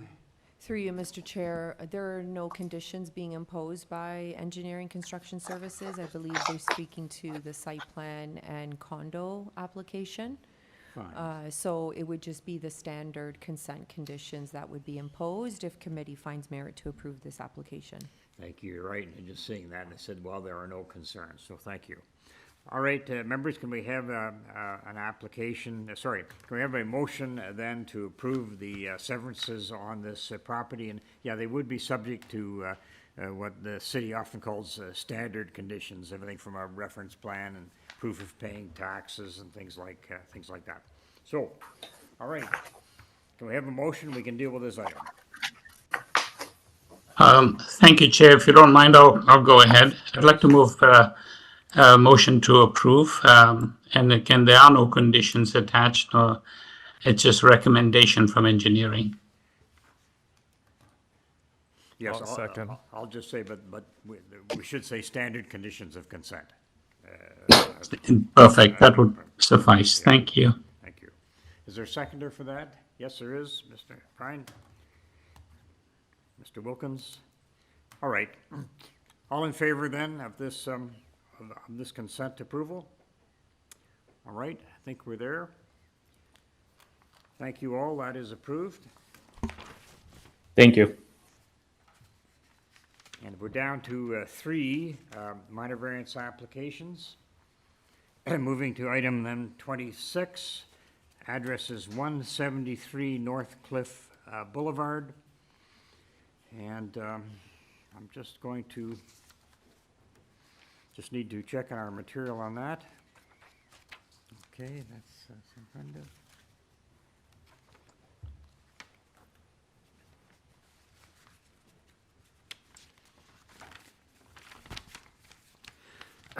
Yes, on this minor variance application, they want to construct a new 2-story ancillary building containing 1 parking space on the ground level and 1 garden suite on the 2nd story in the rear yard of the existing 2-story detached dwelling. The existing garage in the rear yard will be demolished.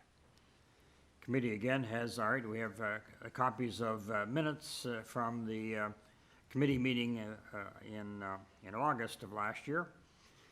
Plan of survey, revised site plan. We have a covering letter from Franco Romano. Presentation materials from Mr. Romano.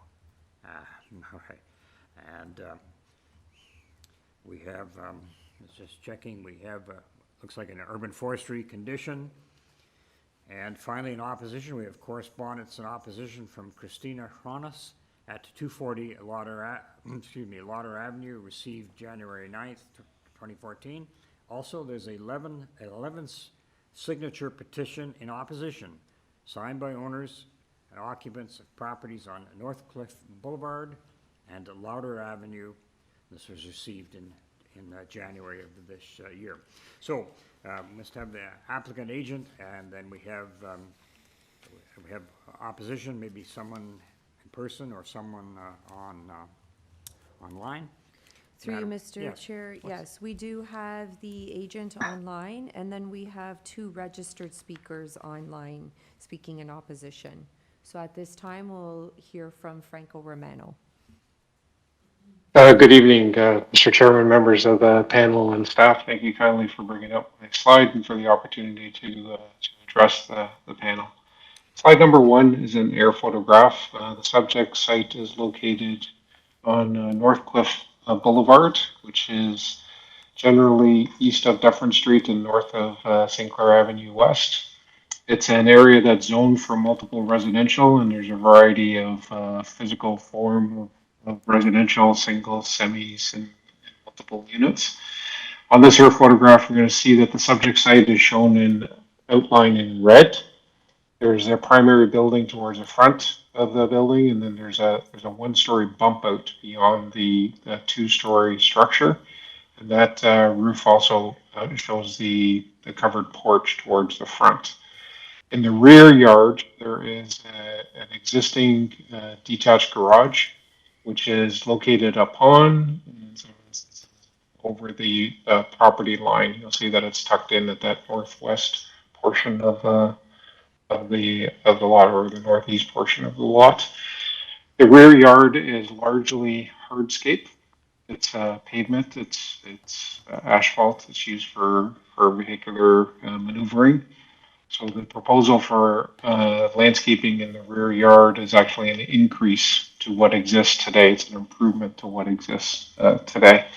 We will see accessory structures in the rear yard, quite a few next door, behind. Some are located along the property line. Some are in semi-detached form. Some are closer to the primary dwelling. They are all typically 1 story currently. Proposal is to remove that garage. And if we can go to slide number 2, please. To remove that garage and construct a new 2-story building that contains ground floor parking, bicycle parking, as well as some laundry facilities, second floor garden suite. Now, in orange on the site plan, I'm showing where the existing garage is located. I'm also showing in green in the rear yard where the new landscaping is being proposed. And as part of that new landscaping, there will be a new tree to be planted in the rear yard, which was one of the conditions of approval that the planning staff had and happily to accept. So the proposal in terms of the building itself, it's a sculpted building, but if we look at the variances, the subject matter for the variances are rear yard landscaping, as I mentioned, the angular plane on all 4 sides. So that amounts to 4 of the variances. And the angular plane is being accommodated with a small dormer towards the front, but also angled on all 4 sides, but not at the required setback condition. So there is a mitigation of the impact, not only with the angular plane, but also with the building height. Because a 2-story building could be constructed at 6 meters. The proposal is at 5.37 meters. And the reason why the 5.37 meters is a variance is because of that 1-story bump out to the rear of the existing dwelling. The distance between that 1-story bump out and the garden suite is 5 meters, but the balance, over half of the garden suite, has a 7.51 meter distance to the residential building. So getting back to the angular plane, this sculpting of the mass addresses a lot of the items that are in the planning framework for a garden suite. Because there are many more than just the ones that are at variance here. The garden suite permissions allow a garden suite when it is smaller than the primary dwelling. The proposal is smaller. To a maximum of 60 square meters, the proposal is less than 60 square meters. A garden suite is allowed in the rear yard based on lot coverage permissions. So lot coverage of a garden suite in the rear yard cannot be at variance. And the proposal is a revision from what was previously in front of a differently constituted committee. Currently, it complies with that lot coverage provision in the backyard. It's mostly 7.5 or more than 7.5 meters away from the primary dwelling, and there are setbacks with the mitigation of the angular plane at the top with the dormer on the front-facing portion of it. So the second floor is really modest, 7 feet 10 inches, 2.39 meters. And I know I don't have it in my slides, but if you take a look at the floor plans, you're going to see that it is a small portion, 24 square meters of the footprint. So subject to any questions, I would submit that there are no privacy and overlook concerns. I understand that there are variances and that there are a number of variances, but those are being deployed in a way that minimizes and mitigates impacts. There are no windows to any neighboring property, either to the rear or to the side. And the angular plane that's being accommodated is an appropriate response for this property, which is only 7.62 meters wide. Thank you for the opportunity again, and subject to any questions, I would submit that planning staff have no concerns or no other objections, and it's minor in nature, in my opinion. Thank you. Yes, thank you. Members of the panel, are there any questions for Mr. Romano? I just have one, if I may, Chair. Yes. This application was previously deferred. So my question would be, what has changed from the previous application to now? Have you reached out, made any adjustments to the structure, or what's changed? Yes, thank you for that question. In my cover letter, I give a brief synopsis, and I'll just summarize that fact. So the rear yard landscaping has increased from 27% to 32%. So there's more landscaping. The garden suite is actually being reduced in size, and it's being reduced in size to include and accommodate that landscaping, but also to include a north side yard setback of 0.3 meters, whereas before it used to be on the lot line.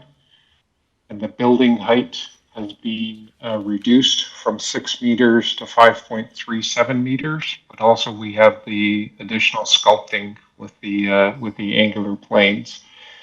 There was a rear yard coverage provision. So not sure if this has ever been in front of this members of this panel, but the garden suite zoning bylaw contains a provision that says for the rear yard only, there is a maximum permitted garden suite lot coverage. The proposal back in July, or when it was in front of the August committee, had a lot coverage variance for the garden suite, and now that has been eliminated. There is no garden suite rear yard coverage permission or variance. So those are the elements. Off the top of my head, I can't remember if there was a tree being shown previously on the plans in the backyard, but they are currently being shown now. There is a proposed tree to be planted in the backyard. Thank you very much. You're welcome. Very helpful, thank you. All right, Madam Deputy Secretary, I suggest we move on to other speakers then. Sure. Through you, Mr. Chair, we can now hear from the owner of 240 Louder Avenue.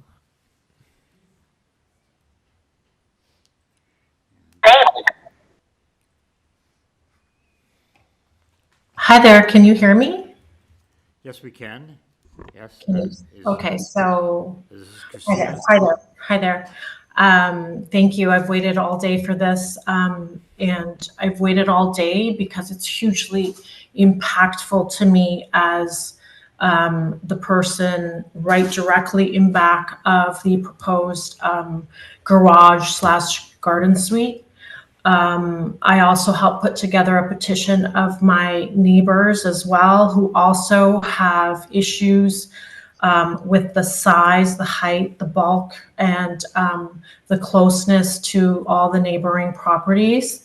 At the last meeting, I understood the proposal was deferred because it was acknowledged as an overbuild. And I'm really expressing deep concern here because even with the deferral, it still falls short 9 out of the 10 variances. And my neighbors and I really in particular feel that the potential combination of these variances and the slight tweaks that the 173 has made still do not mitigate any of the impacts that we're going to feel, especially myself. And I'm really concerned given the wall effect that I'm going to be looking at, and the variances that they have proposed really do nothing to help mitigate any of this. So for me, really, it's for me and actually my neighbors, it's really a trifecta of issues here. This structure is going to be, based on the plans that I saw, 2 feet from my rear lot line, which is this big, if you can see, and it's going to tower about 18 feet high to accommodate a garage on the bottom and then a garden suite. And to me, the garden suite is almost like the ad the extra. Like the whole garage concept is upsetting to me, and I'm going to actually get to that as to why I feel that way. But really, this massive structure, because the sun faces goes down in the west, the long shadows that are going to be cast westward are going to reduce my sunlight. I have a garden that I grow food. I have a pollinator garden, and I also have a lilac tree that sits 1 foot from the rear lot line that has never been mentioned in any of the arborists or any of the reports. And I wonder why. It's like 9 feet tall. It has about 8 or 5 stems. So I believe the breadth of that collective stem would qualify as a protected tree. In addition, 173 moved to have, basically what they did was they moved the rear setback 1 foot forward, but then they increased that 1 foot towards the rear of their main house. So that actually has a strict requirement where it says that if you're anywhere within 7.5 meters of the main house, the biggest you can build is 4 meters high. They're asking for 5.37, which is almost that 18 feet in height. That's crazy. That would set a precedence all over the neighborhood. It's not about the garden suite anymore. It's about the lack of respect, the community, everything. I've lived in my house. I bought my house for my garden, and I'm sure many other neighbors have as well. And not only that, it also compounds the fact that there was only going to be 32% of landscaping when 50% is needed. This is essentially covering the entire property with concrete structures and walkways. And why I say that is because the front of their yard right now is 100% concrete. There is no landscaping. If you look at picture B in my letter, you're going to see the front of 173 Northcliffe has parking for 3 cars already. So begs the difference. Why do they need a garage, another parking accommodation for more cars? This further exacerbates the need for much needed more green space, given the fact that they have none in the front yard. I don't think this is an appropriate use of land, and the massing of these structures and getting rid of the 50% provision for green space is contrary to what our bylaws are trying to do to protect that greenery, to protect our landscape, our harmony of our environment. You know, I have no issue with the garden suite, and I really would propose eliminating the garage completely. It's not needed. It's imposing. If you just had the garden suite alone, it could be 4 meters in height. It could accommodate that size. There would be no issue from what I understand from my neighbors and I. And, you know, if it met the required height, the rear and side setbacks, and didn't penetrate any of the angular planes and met the soft landscaping, it would be in harmony with the community and the planning provisions. So like I think the most important part for me is the imposing height and the closeness to the property and the lack of angular planes. When you combine those 3 things, it's crazy. And in addition, there's going to be potential pooling because it's all a concrete. There's no greenery. This is concrete over greenery. And I would really propose that, you know, you look at this and consider it. If you look at the aerial footprint right now that the builder provided, you can see how little space there is between the existing garage and the main house, and they now want to build this even bigger, and taller. So I hope you understand that I'm very passionate because it's going to affect my family. It's going to affect my yard. It's not ecologically sound. The house faces west. The sun sets in the west. These are all really important things.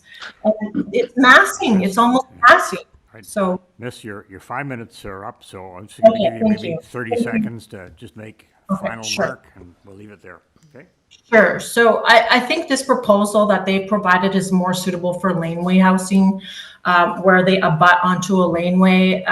The massing of the size, the height, and the bulk of this two-story garage and then garden suite on top combo is really going to set a precedence in the neighborhood. And them choosing the concrete over the greenery with only that 32% landscaping, I'm not sure this is a good idea for anyone, particularly for myself. Thank you. Thank you. Through you, Mr. Chair, if there are no questions of this speaker, then we can move forward with the owner of 242 Louder Avenue. Members, any questions for that last speaker? No. No, seeing none. All right, we'll move to a next speaker.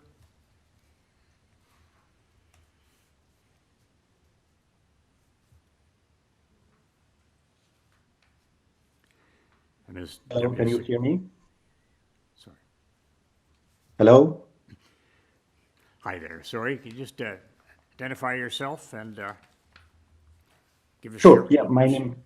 Go ahead, sorry. My name is Olivier Vogt, and I'm the owner of the 242 Loader. So I believe Christina covered most of our concern, but what I would like to reinforce is the size of that building. And I think it's misleading to talk about the garden suite because it's in fact a garden suite and a garage.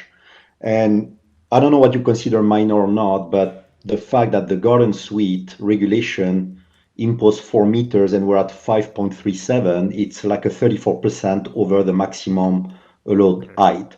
So this is, to me, a significant variance. My concern is that, wall effect, and in one of the previous cases today, you mentioned the Great Wall, and I don't think we can say yet this is a Great Wall, but this would definitely set a precedent in the neighborhood. And when you see the aerial pictures that we showed at the beginning, like if every neighbor built a similar dwelling with a 2-story, we will definitely have like a Great Wall effect in our backyards. I have a vegetable garden as well, and you can see it on the picture. That building will block, like during summer, like toward the end of the afternoon, will block all the afternoon sun. We're all enjoying our backyards. We all spend some time outside, and in the neighborhood, you can tell that at dinner time, everybody's outside. So this, to me, is very big for the space, right? This is meant to be either a garage or a garden suite. I don't believe it's meant to be both. So I don't have a lot to add to what Christina said. I would like to mention that, a lot of neighbors were in support. They're not all here to talk today. However, most of the neighbors are against such a massive dwelling. And I'm not talking neighbors far away from the construction, but pretty much all of them facing and like that construction. So this is important to understand that people want to keep their neighborhood enjoyable and their backyard enjoyable. So I hope that the committee take that in consideration. Thank you, sir. Okay. Any questions for that speaker? Any questions, members? No. Through you, Mr. Chair, at this time, we can go back to the agent. Yep. Just as we do, I just want to take a look at the planning staff report. I see here, just having a little. Sure. Through you, Mr. Chair, we can have staff present that on the screen. Thank you. I just see that, yeah.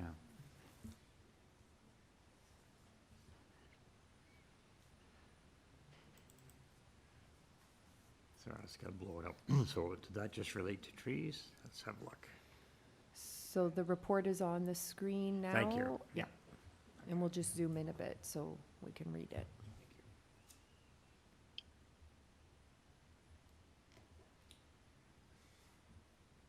So their suggestion is tying it to plans, specific plans. Yes.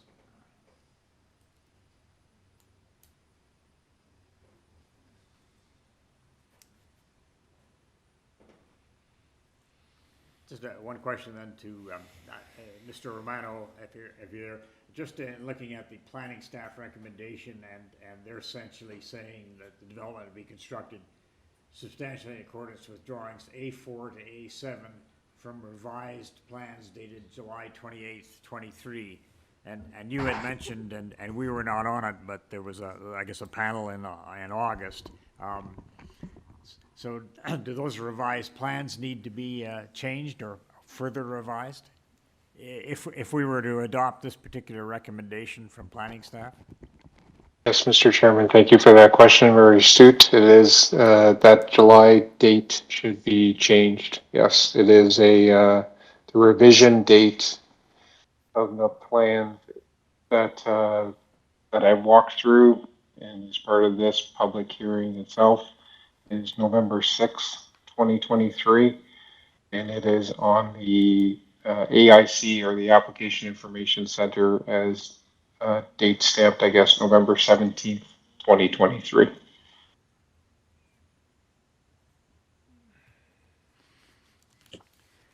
All right, Madam Deputy Secretary, the chair's view on this matter is that the chair would like to abstain from any voting on this particular application. So I'm going to ask. I do have a response or rebuttal. It wasn't. Please, I didn't want to. Thank you so much. Yes. Yes, I didn't want to interrupt us going to the staff report. If staff can bring us back to slide number 2, please, of my presentation. I think one of the things I want to point out on the elevations is that where the angular plane starts on this building is lower than a 4-meter building height. So the permission is a 4-meter building height for a 1-story, and then the angular plane.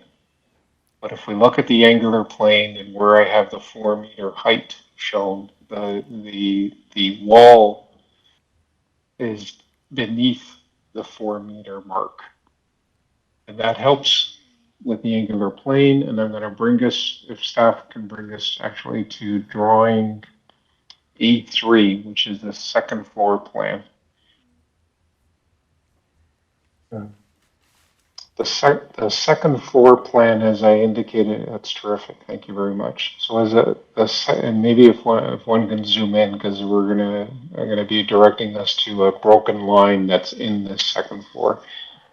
The second floor is sculpted within the footprint of that first floor. It amounts to 59% of the footprint of the building. And if we look at the lower left, it says living room, and that living room is etched into a dormer. So to the left of that living room, that's the front of the building. To the right, that's the rear. But if we go down to the bottom of where it says living room, and right through the staircase, there's a broken line, runs left to right. That broken line, if we follow that towards the right-hand side, and then there's an icon for a stove. That broken line then runs along the front of that stove, the kitchen sink, etc. That is the top of the second floor. From that broken line to the rear property line is about 1.2 meters. So it's the same it's similar towards the north. I think it's just a little shy of 1.2 meters. So the sculpting that occurs on this garden suite does not create a wall effect. The wall that's up against the property lines is less than 4 meters. And then there is a slope. And that slope allows for light to continue and penetrate. And this building is farther away from the lot line than the existing structure. So there would be, in my view, virtually no perceptible difference in light penetration. The tree in the rear yard of number 240 is not a regulated tree, but the proposal is to move the building away from the property lines. And there's actually a better treatment and separation distance from that tree in the rear of number 240. So I would emphasize that what is being proposed here is an appropriate response that mitigates impact and in no way, shape, or form creates a negative precedent. This, in my view, should be viewed as an appropriate form of garden suite on a site that is not overly large. And again, the performance standards for a garden suite treat every property essentially the same. I can have a property that is 15.24 meters wide, 45 meters deep, and I still have to provide the same 1.5 meter side yard setback, rear yard setback. Here we have a lot that is 7.62 meters wide, and the sculpting that is occurring in the rear yard is an appropriate method to achieve an appropriate garden suite. And the land use planning framework that council put in place specifically states in 2 sections of the planning framework that when an application for a minor variance is submitted for a garden suite, one shall meet one of the following criteria, and the proposal meets a number of those criteria, but the point being that there was a recognition from council that when a garden suite may be proposed, there may be a minor variance associated with it. And it's my opinion that this minor variance is in front of this panel is minor in nature and in no way or shape constitutes an overdevelopment. I will also submit that the rear yard driveway can be constructed with permeable materials in order to assist in the water percolation in the backyard. Thank you, Mr. Chairman, members of the panel. Yes, thank you, members of the panel. Any questions to Mr. Romano? Yes, if I may, Chair. Yes. I have one question. I wonder if staff could just scroll down to A6. You're on A4 now. I think we just need A6. Yeah, you're right. That's the one.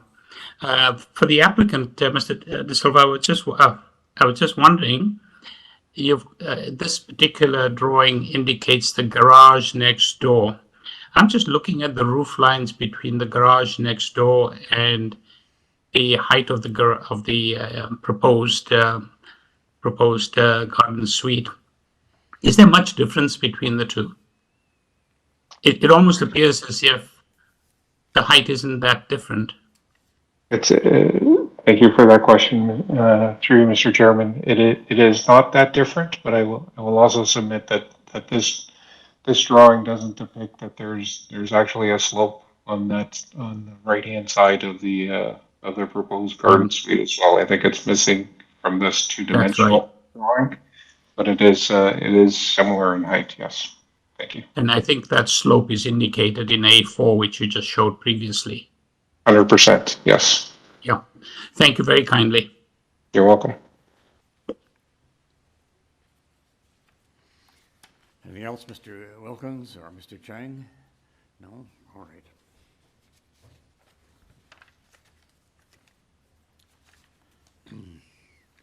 Well, members, we've reviewed the material. We've heard from the agent for the applicant, and we've heard from members of the community.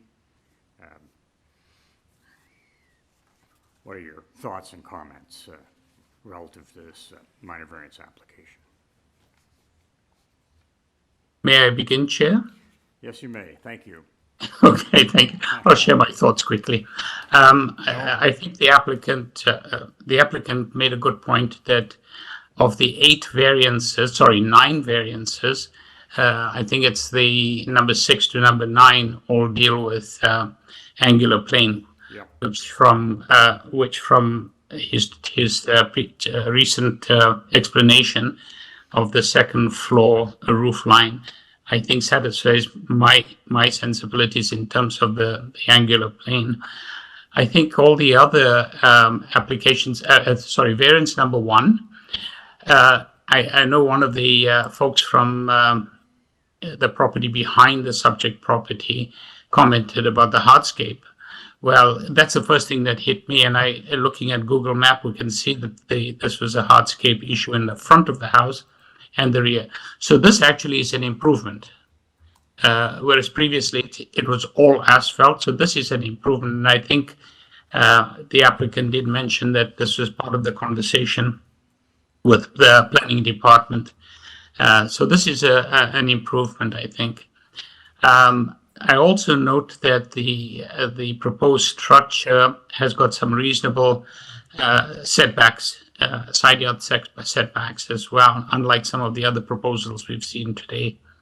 So all in all, I think this is a reasonable application, and one that, certainly from my perspective, is supportable. Thank you, that's helpful. Mr. Wilkins? Do you want to turn it into a motion? Or? So, I'd certainly like to put forward a motion if Mr. Wilkins and Mr. Chang, if you don't have any comments you want to add. Yeah, I just wanted to give them a moment to. I suppose my concern is the height, which seems quite high compared to what's permitted. I just wonder if how you deal with that in your thinking, Zahir. You know, when I look at the height of this, that's why I was looking at the drawing A6. A6, you know, one of the folks in opposition referred to the massing of the structure. I think when we looked at the previous application of that massing of the building, I forget which street it was on, that's massing. This particular structure doesn't look anywhere close to a massing that a building that I would say this is excessive massing on the structure. The drawing on A4 gave me some sense of the difference between the existing garage on the neighboring garage and the proposed structure. And height-wise, there isn't a lot of difference. And that's part of, and I think as the applicant mentioned, I think it's on the north side of the building. The roof line actually does have a 45-degree angular plane. So I all in all, I don't think that the height variance is a major one. I think it's one that's quite acceptable. Okay, thank you. I think that in the presentation material, slide number 2 is something that I think is justifiable when it comes to the reasoning of that variances, which is, I mean, marginally acceptable, obviously. Yeah. Okay, I don't have anything further to add. All right, if there's nothing further, would a member like to propose a motion with respect to this minor variance application? Certainly, I'll go ahead, Chair, and move a motion to approve. I'm just trying to see if there were any. There was a forestry advisory memo. It's not a condition. So that's the only thing I can see. And there were those revised plans, at least date-wise, I think. I dated it November 17th, 23. So it would be based on revised plans. Yeah, just with respect to what the community planning report said, yeah. So I'm just wondering if that still applies, because if it's been addressed since the previous occasion, it's no longer presented as a staff report and therefore not required at this point in time. I'm not sure. We might want to check with Sabrina. Through you, Mr. Chair, if you still want to tie the proposal to plans, then you have that option as well. yes, I'm just wondering about it. You could use a little guidance here, you know, so the is that planning report essentially a dead issue now, or no? I'm thinking we should tie it to specific plans in harmony with where planning staff were going, although things have changed since what they looked at and considered. I think we'll tie it to plans, as I say, and it's unfortunate, we were not the panel that heard this matter in August. We had actually not yet even formed in terms of this particular panel. So, Mr. Romano? That would be quite... Yeah. I'm just going to switch over to the applicant from Mr. Romano. Can you just help us then in terms of a date of plans, and if you have numbers that are helpful, is that November 17th, 2023? Would that be consistent with the variances that you have outlined today? Yes, thank you, Mr. Chairman. That is correct. The November 17th, 2023 date is the date that is on the AIC stamp. And in my view, the tying to those plans would be appropriate. All right, Zahir, if you would consider that. That would be in your perfect. motion. Absolutely, that would be perfectly fine.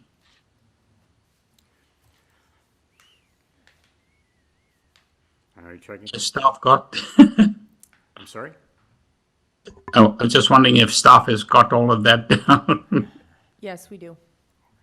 Thank you. All right, we're going to treat that as a motion. Is there a seconder for that motion to approve with those conditions, with that condition? Yes, Mr. Cheng. All right. And fine. All in favor of approval of this variance application? Please put up your hands. Yeah, everyone. And the chair has opted to abstain in this particular matter, but the matter carries. That is true. Okay. Sorry, through you, Mr. Chair, are you dissenting or you're abstaining? I'm abstaining. I'm not dissenting. I'm abstaining. Okay. Abstaining. Just, yeah. Okay. So staff, we're through then that matter. We appears to have two applications left before us.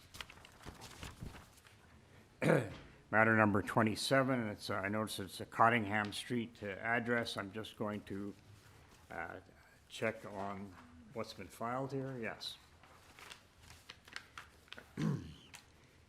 89 Cottingham. The purpose of the application is to alter the existing two-story semi-detached dwelling by constructing a rear two-story addition with a rear ground floor deck and planters and a complete third-story addition. Also to reconstruct the front porch. So there's a lot going on there. It's a semi-detached dwelling. Committee has the following communications and things before it. Copy of the minutes from the September 6, 23 public hearing. Copy of a plan of survey, revised site plan, floor plans, and elevations. We also have correspondence from Brian O'Brien as agent. Commenting agent's email, we have a staff report from a tree protection section, so we'll take a look at that. Yes, it looks like there may be conditions of urban forestry.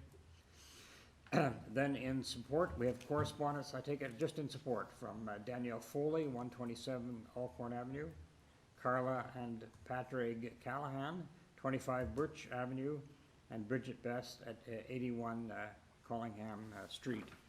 Through you, Mr. Chair, yes. we do have the agent here in person, Good. and we don't have any registered speakers. No registered speakers. And yes, there is the condition number 1 and number 2 from urban forestry. Urban forestry. Thanks so much. I'm just going to, I just want to call up the variances on my computer here. Sure, through and, you, Mr. Chair, they're on the screen presented. Thank you, you're ahead of me. I can move over there and read, thanks. All right, may we hear from the applicant agent, please? Just have a chance to see, yes. Okay. Good, okay. My name is Brian O'Brien. I am the agent and the architect for Chris Leroy and Maya Connell Leroy at 89 Cottingham Street. Mm-hmm.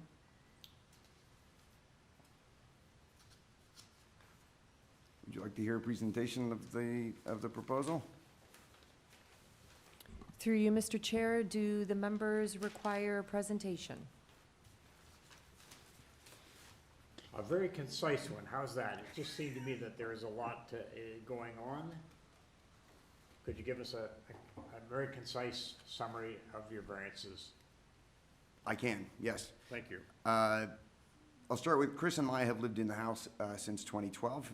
They're intent on remaining in the neighborhood where they're raising 2 young children and have developed numerous relationships. This proposal for their property, which is a very narrow late 1800s rail workers house, is intended simply to make their house more useful and we'd argue more beautiful.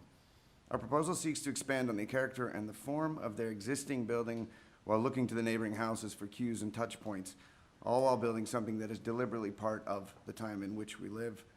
In doing so, we've been looking to balance applicable zoning restrictions with the family's needs, all considering the narrow 16-foot wide house. I'll briefly touch on each of the variances before I do, noting that each one has a number of precedents that are in the members package that has been provided that I think very comfortably contextualize the minor nature of these requests. Variance number 1 requests approval for a deck in the rear that matches the width of the house. This sets its eastern edge at 0.22 meters from the property line rather than the required 0.9. Variance number 2 is one that I would see as a technical request, as we are in fact looking to increase the percentage of soft landscaping in the front to bring it from what is currently 0 to approximately 60%. Variance number 3 asks to permit an increase in the exterior wall height to 10.77 meters. We've taken what I think are very effective, if also traditional, steps to balance this height request with the overall perception of the mass of the building. There's an increasing setback at the rear of the house, where the rear wall of the first floor is at 3.73 meters, the second floor is 7.76, and only at the third floor, which is pulled back considerably, are we at our requested 10.77 meters. This move is one of many that we contend is in keeping with the intent of the bylaw. Variance number 4 requests that we be permitted to exceed the maximum allowable depth by 2.87 meters.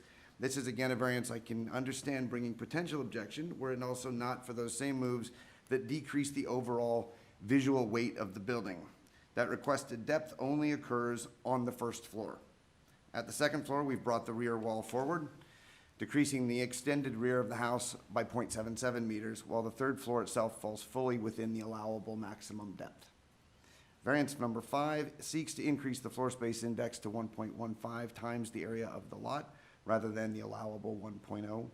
This 15% overage is well within what has been granted to other properties in the neighborhood, and I would argue is not egregious in any way, particularly considering the narrow lot and the means by which we've articulated that massing. Variance number 6 is a minor request to simply keep the new roof edges in line with those of the existing. Lastly, just regarding the zoning reviewer's advisory note, retaining 50% of the existing wall assemblies isn't merely a zoning tactic in this instance. One of the first things Chris and Maya mentioned to me when we began talking about this work was their affection for the history of the old house, its place in their neighborhood, and their intent to keep it within that context. With that, I appreciate your time, and I am happy to answer any questions. Thanks very much. Members, any questions of this applicant? No. Yes. May, Chair? Zahir, please. I just noticed the agent mentioned, as he was going through the variances, I heard 6 variances, although on the agenda that I have before me, there's 7. So has something changed that I'm not aware of? Let's just check here.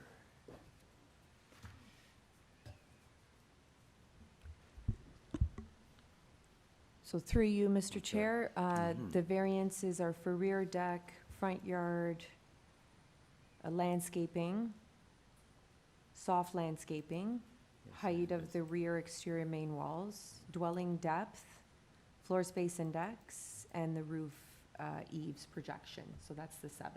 Through you, Mr. Chair, items number 2 and number 3, there is an overlap between the two, and I failed to discern the difference. They are related as a sort of technical aspect of the front yard landscaping. Thank you. May I just have a couple of questions, if I may, while I've got you here? It almost appears as if, because yours is a semi, that you are trying to mirror in structure, depth, and height your neighboring house that's already been built. Would that be a reasonably correct assumption? Through you, Mr. Chair, I would not suggest that we're mirroring it Not quite, but I only say that because its mass is fairly significant. It has a single setback on Yes. the third floor at the rear. Otherwise, it's fairly singular as a volume. Yeah. And we've really quite deliberately, and you can see on the east elevation, which I think is 205 perhaps, is you can see on the east elevation, 207, sorry, where there is this attempt to not have this singularity, right? But to allow Right, the entirety of the thing to actually come apart in pieces, which is, while not necessarily mimicking the vocabulary of those houses of the time, does actually speak to the sort of elemental nature of them rather than the singularity of what's next door, for instance. thank you. And the other question, if I may just add, it was deferred previously. So what's changed between the previous occasion and now? Dialogue, and very little in terms of the proposal. The notice, to be quite honest, came out much more quickly than we were prepared for. I was accustomed to the 4-month, not 2-month. And so, so we were a touch behind on dealing with the neighbors. So I own that. But in the conversation with the neighbors, there were reasonable questions from them that I think led to really primarily only one change in this proposal. And that's actually visible on A207, which is where that thin roof comes along that slope at the top. It then cuts down along the side of the building. And all it really is about is breaking up the materiality of that facade so that the neighbor, which is separated by an easement space, has something to look at other than brick. So it was really just an expression on their part of what they're seeing as a mass. And from our perspective, it didn't hurt us at all, and I'd suggest that it quite helped us because it continued that sort of breakdown of the massing of the entirety of the building. Sounds good. Thank you. Thank you. And so you're satisfied with the two urban forestry conditions? Yes. Yeah. No Okay. issue with those. All right. All right. Member like to put forward a motion, and we can deal with this matter, conclude it, and to proceed with the remainder of the agenda. I'll go ahead, Chair. I think so, yes. I'd like to move a motion to approve. The only conditions are forestry 1 and 2. Yes, all right. Is there a seconder for that I'll motion? second that. Yes, fine, Mr. Wilkins seconds that. All right, all in favor, please raise your hands. Matter is approved. Let's Thank see, you very much for your unanimous. time. Thank you. Yeah. All right, the last item of business, a further minor variance. I'll just go to College View Avenue. Thank you for everyone for hanging in. It's been quite a busy day. All right. Minor view application for 87 College View, and its purpose to construct a new 3-story detached dwelling with an integral garage, a rear 3rd-story balcony, a rear ground floor terrace, a rear basement walkout, and an oversized driveway. Here's what committee has before it in terms of communications. We have copies of minutes from December 13th, 23 public hearing, and the materials submitted then. We have a copy of a plan of survey, site plan, floor plans, and elevations. Revised site plan, floor plans, and elevations received January 24th. So this is very recent. A revised zoning notice in January 24th, again just a week ago. Revised zoning waiver received January 25th. A redlined public notice from Ida Evangelista agent received January 24th, 25. Correspondence with Ida Evangelista, and presentation materials from her as agent. Commenting agencies, we have email correspondence from Transportation Engineering. Yes. Staff reports finally from Tree Protection and Plan Review, and I see that there are urban forestry conditions on this matter. And finally, we have Metrolinx weighing in, and I'll take a look at that. Through you, Mr. Chair, we do have the agent online as well as one registered speaker in opposition. So at this time, we will hear from Ida Evangelista. Good evening, Mr. Chair, members. Good evening. Ida Evangelista, on behalf of the owners of 87 College View Avenue, I just want to confirm that you can hear me clearly. I can, and I'm thinking, yes, maybe you would address first there are red line red line revisions. Is that correct? Yes, Mr. Chair. I'll go through everything. So back in December, there was this is a deferred item from December. And the neighbors, I've been working quite closely with the neighbor at 89 and 85 College View. They had concerns with the depth. They had concerns with the main wall height. So the reason why you just received, the updated zoning variant, the zoning notice, is because we had to wait for, we wanted zoning to have another review. We made some changes to the application, and we wanted the opportunity for zoning to come back to us. So that being said, you can see from the public hearing notice that we have made some changes to the application. We removed the main wall height. The length, we changed it to 18.86. We removed the depth, and we modified the FSI. So now I would like to just point out why we have a length of 18.86. And that is because we have a breakfast nook on the main floor. And that's what contributes the 18 to the 18.86. The house itself is 17 meters. The breakfast nook it protrudes approximately 1.83 for about 4.57 of the home. And then as we move up to the second floor, we've brought that nook in substantially, and it only protrudes 1.22.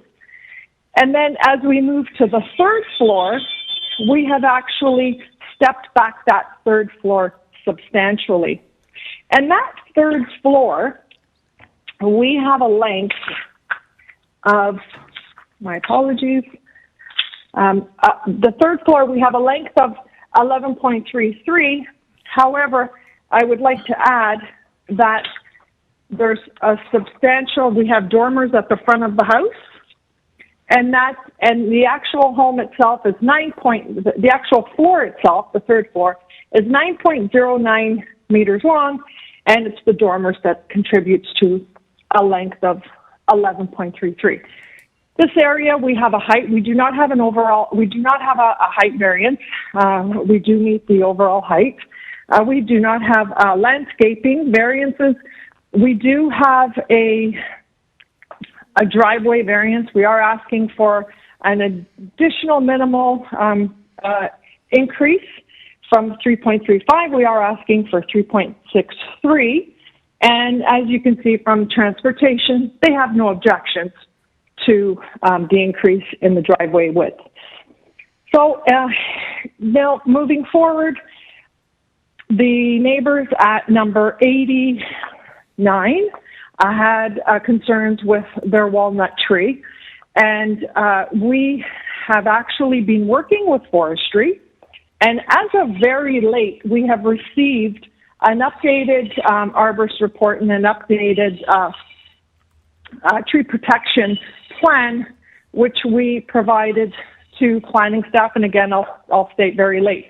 And what that reads is that the tree protection plan states that the walnut tree behind 85 will be very well protected.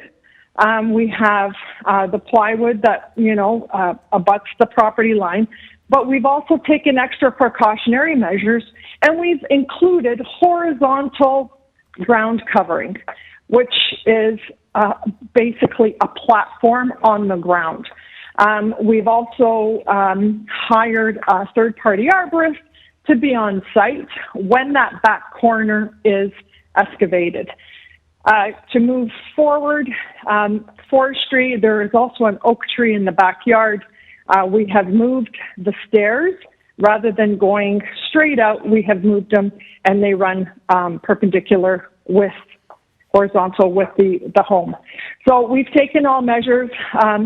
Number 89, they weren't too happy with the swimming pool in the backyard. We removed that.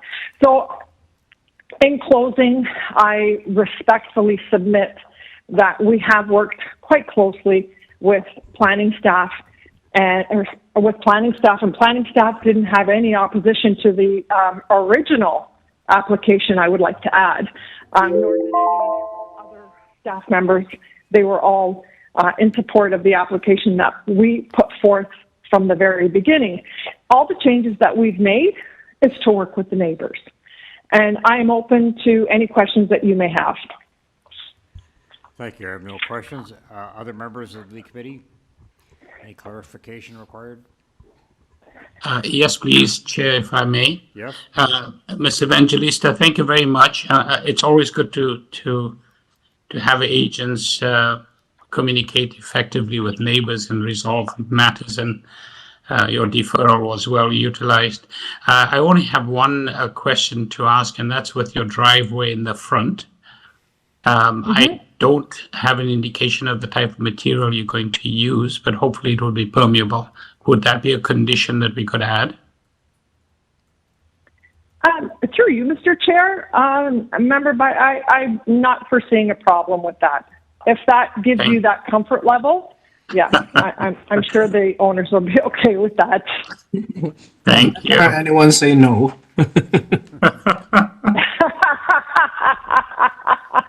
Thank you very much. No problem. Through you, Mr. Chair, just for clarification. So variance number 1 is being removed. Variance number 2 will now read 18.86 meters for dwelling length. Variance number 3 for building depth is being removed. Variance number 4 will now read the new dwelling will have a floor space index equal to 0.99 times the area of the lot, which is 420.58 square meters. Yes. And variance number 5 remains the same. Ida, can you just confirm that that's all correct? Through you, Mr. Chair, Sabrina, yes, that is correct. Okay, thank you. Thank you very much for all your patience. Do we have another speaker? Sure. So through you, Mr. Chair, if there aren't questions at this time for Ms. Evangelista, then we will move on to the one registered speaker in opposition that resides at 89 College View Avenue.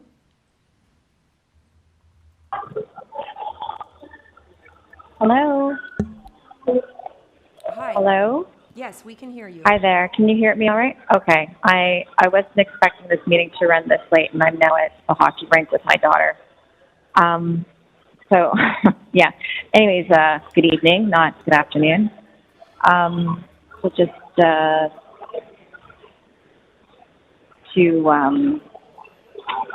add to what Ms. Evangelista said, originally I was in opposition along with my neighbors at 85, but after meeting with the builder and going through some of the concerns, I will support the new plan.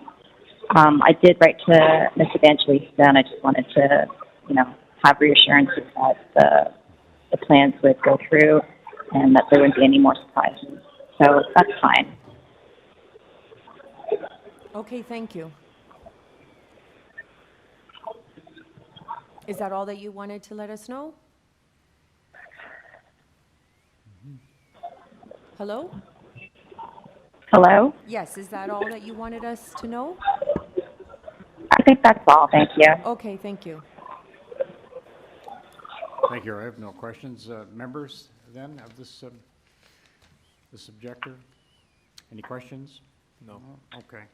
Okay, so through you, Mr. Chair, we can go back to Ida Evangelista. Yes, of course. Thank you. Yes. firstly, I would like to thank Helen at 89 College View for speaking and speaking in support. We have, as I mentioned, we have worked very closely with the neighbors, and it's full transparency. I had the builder go to the home and have a one-to-one conversation, because they will be together on the same, next door to each other, and there has been reassurances that, again, full transparency, what we're proposing is what we are building. And the building permit process, as we all know, is quite vigorous. They are very detailed, and no fast ones are going to be pulled. I can assure you of that. So I was happy to work with the neighbors, and I believe that this speaks loud and clear on how we've worked quite closely with them. That's terrific. That's great. All right.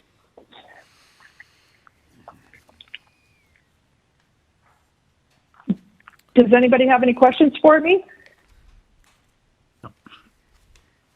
I think it's perhaps a long enough day for them, but we'll just canvass members. Yeah. Well, Mr. Chair, you did save the best for last.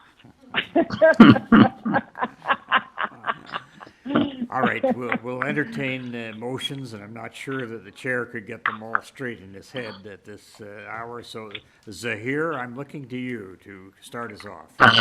Thank you, Chair. I'll start off. I assume we're in committee now. Yes. So I'd like to move a motion to approve this application as amended. The two sets of conditions. One is the forestry 1 and 2 condition. Yes. And the second condition was that the driveway be essentially produced out of permeable materials. Right. And other than that, that's it. It's good to go. I'll second that. Seconded by Mr. Wilkins. All right, all in favor, please raise their hand. We have unanimous approval. The minor variance is granted for 87 College View Avenue. There's no other business, so thank you, everyone. We are adjourning at 7:03 p.m. Sounds wonderful. I'll move that we adjourn at 7:03 p.m. and hope everyone has a good evening. And yes, actually a special shout out to Zahir. I'm sorry that jumped in rather late on this as an additional. Not to worry, my pleasure. Additional member, so it was very helpful and very good. All right, thank you, everyone. Thank you. Thank you all. Thank you, Aaron, everyone. I hope the kids are all well, Aaron.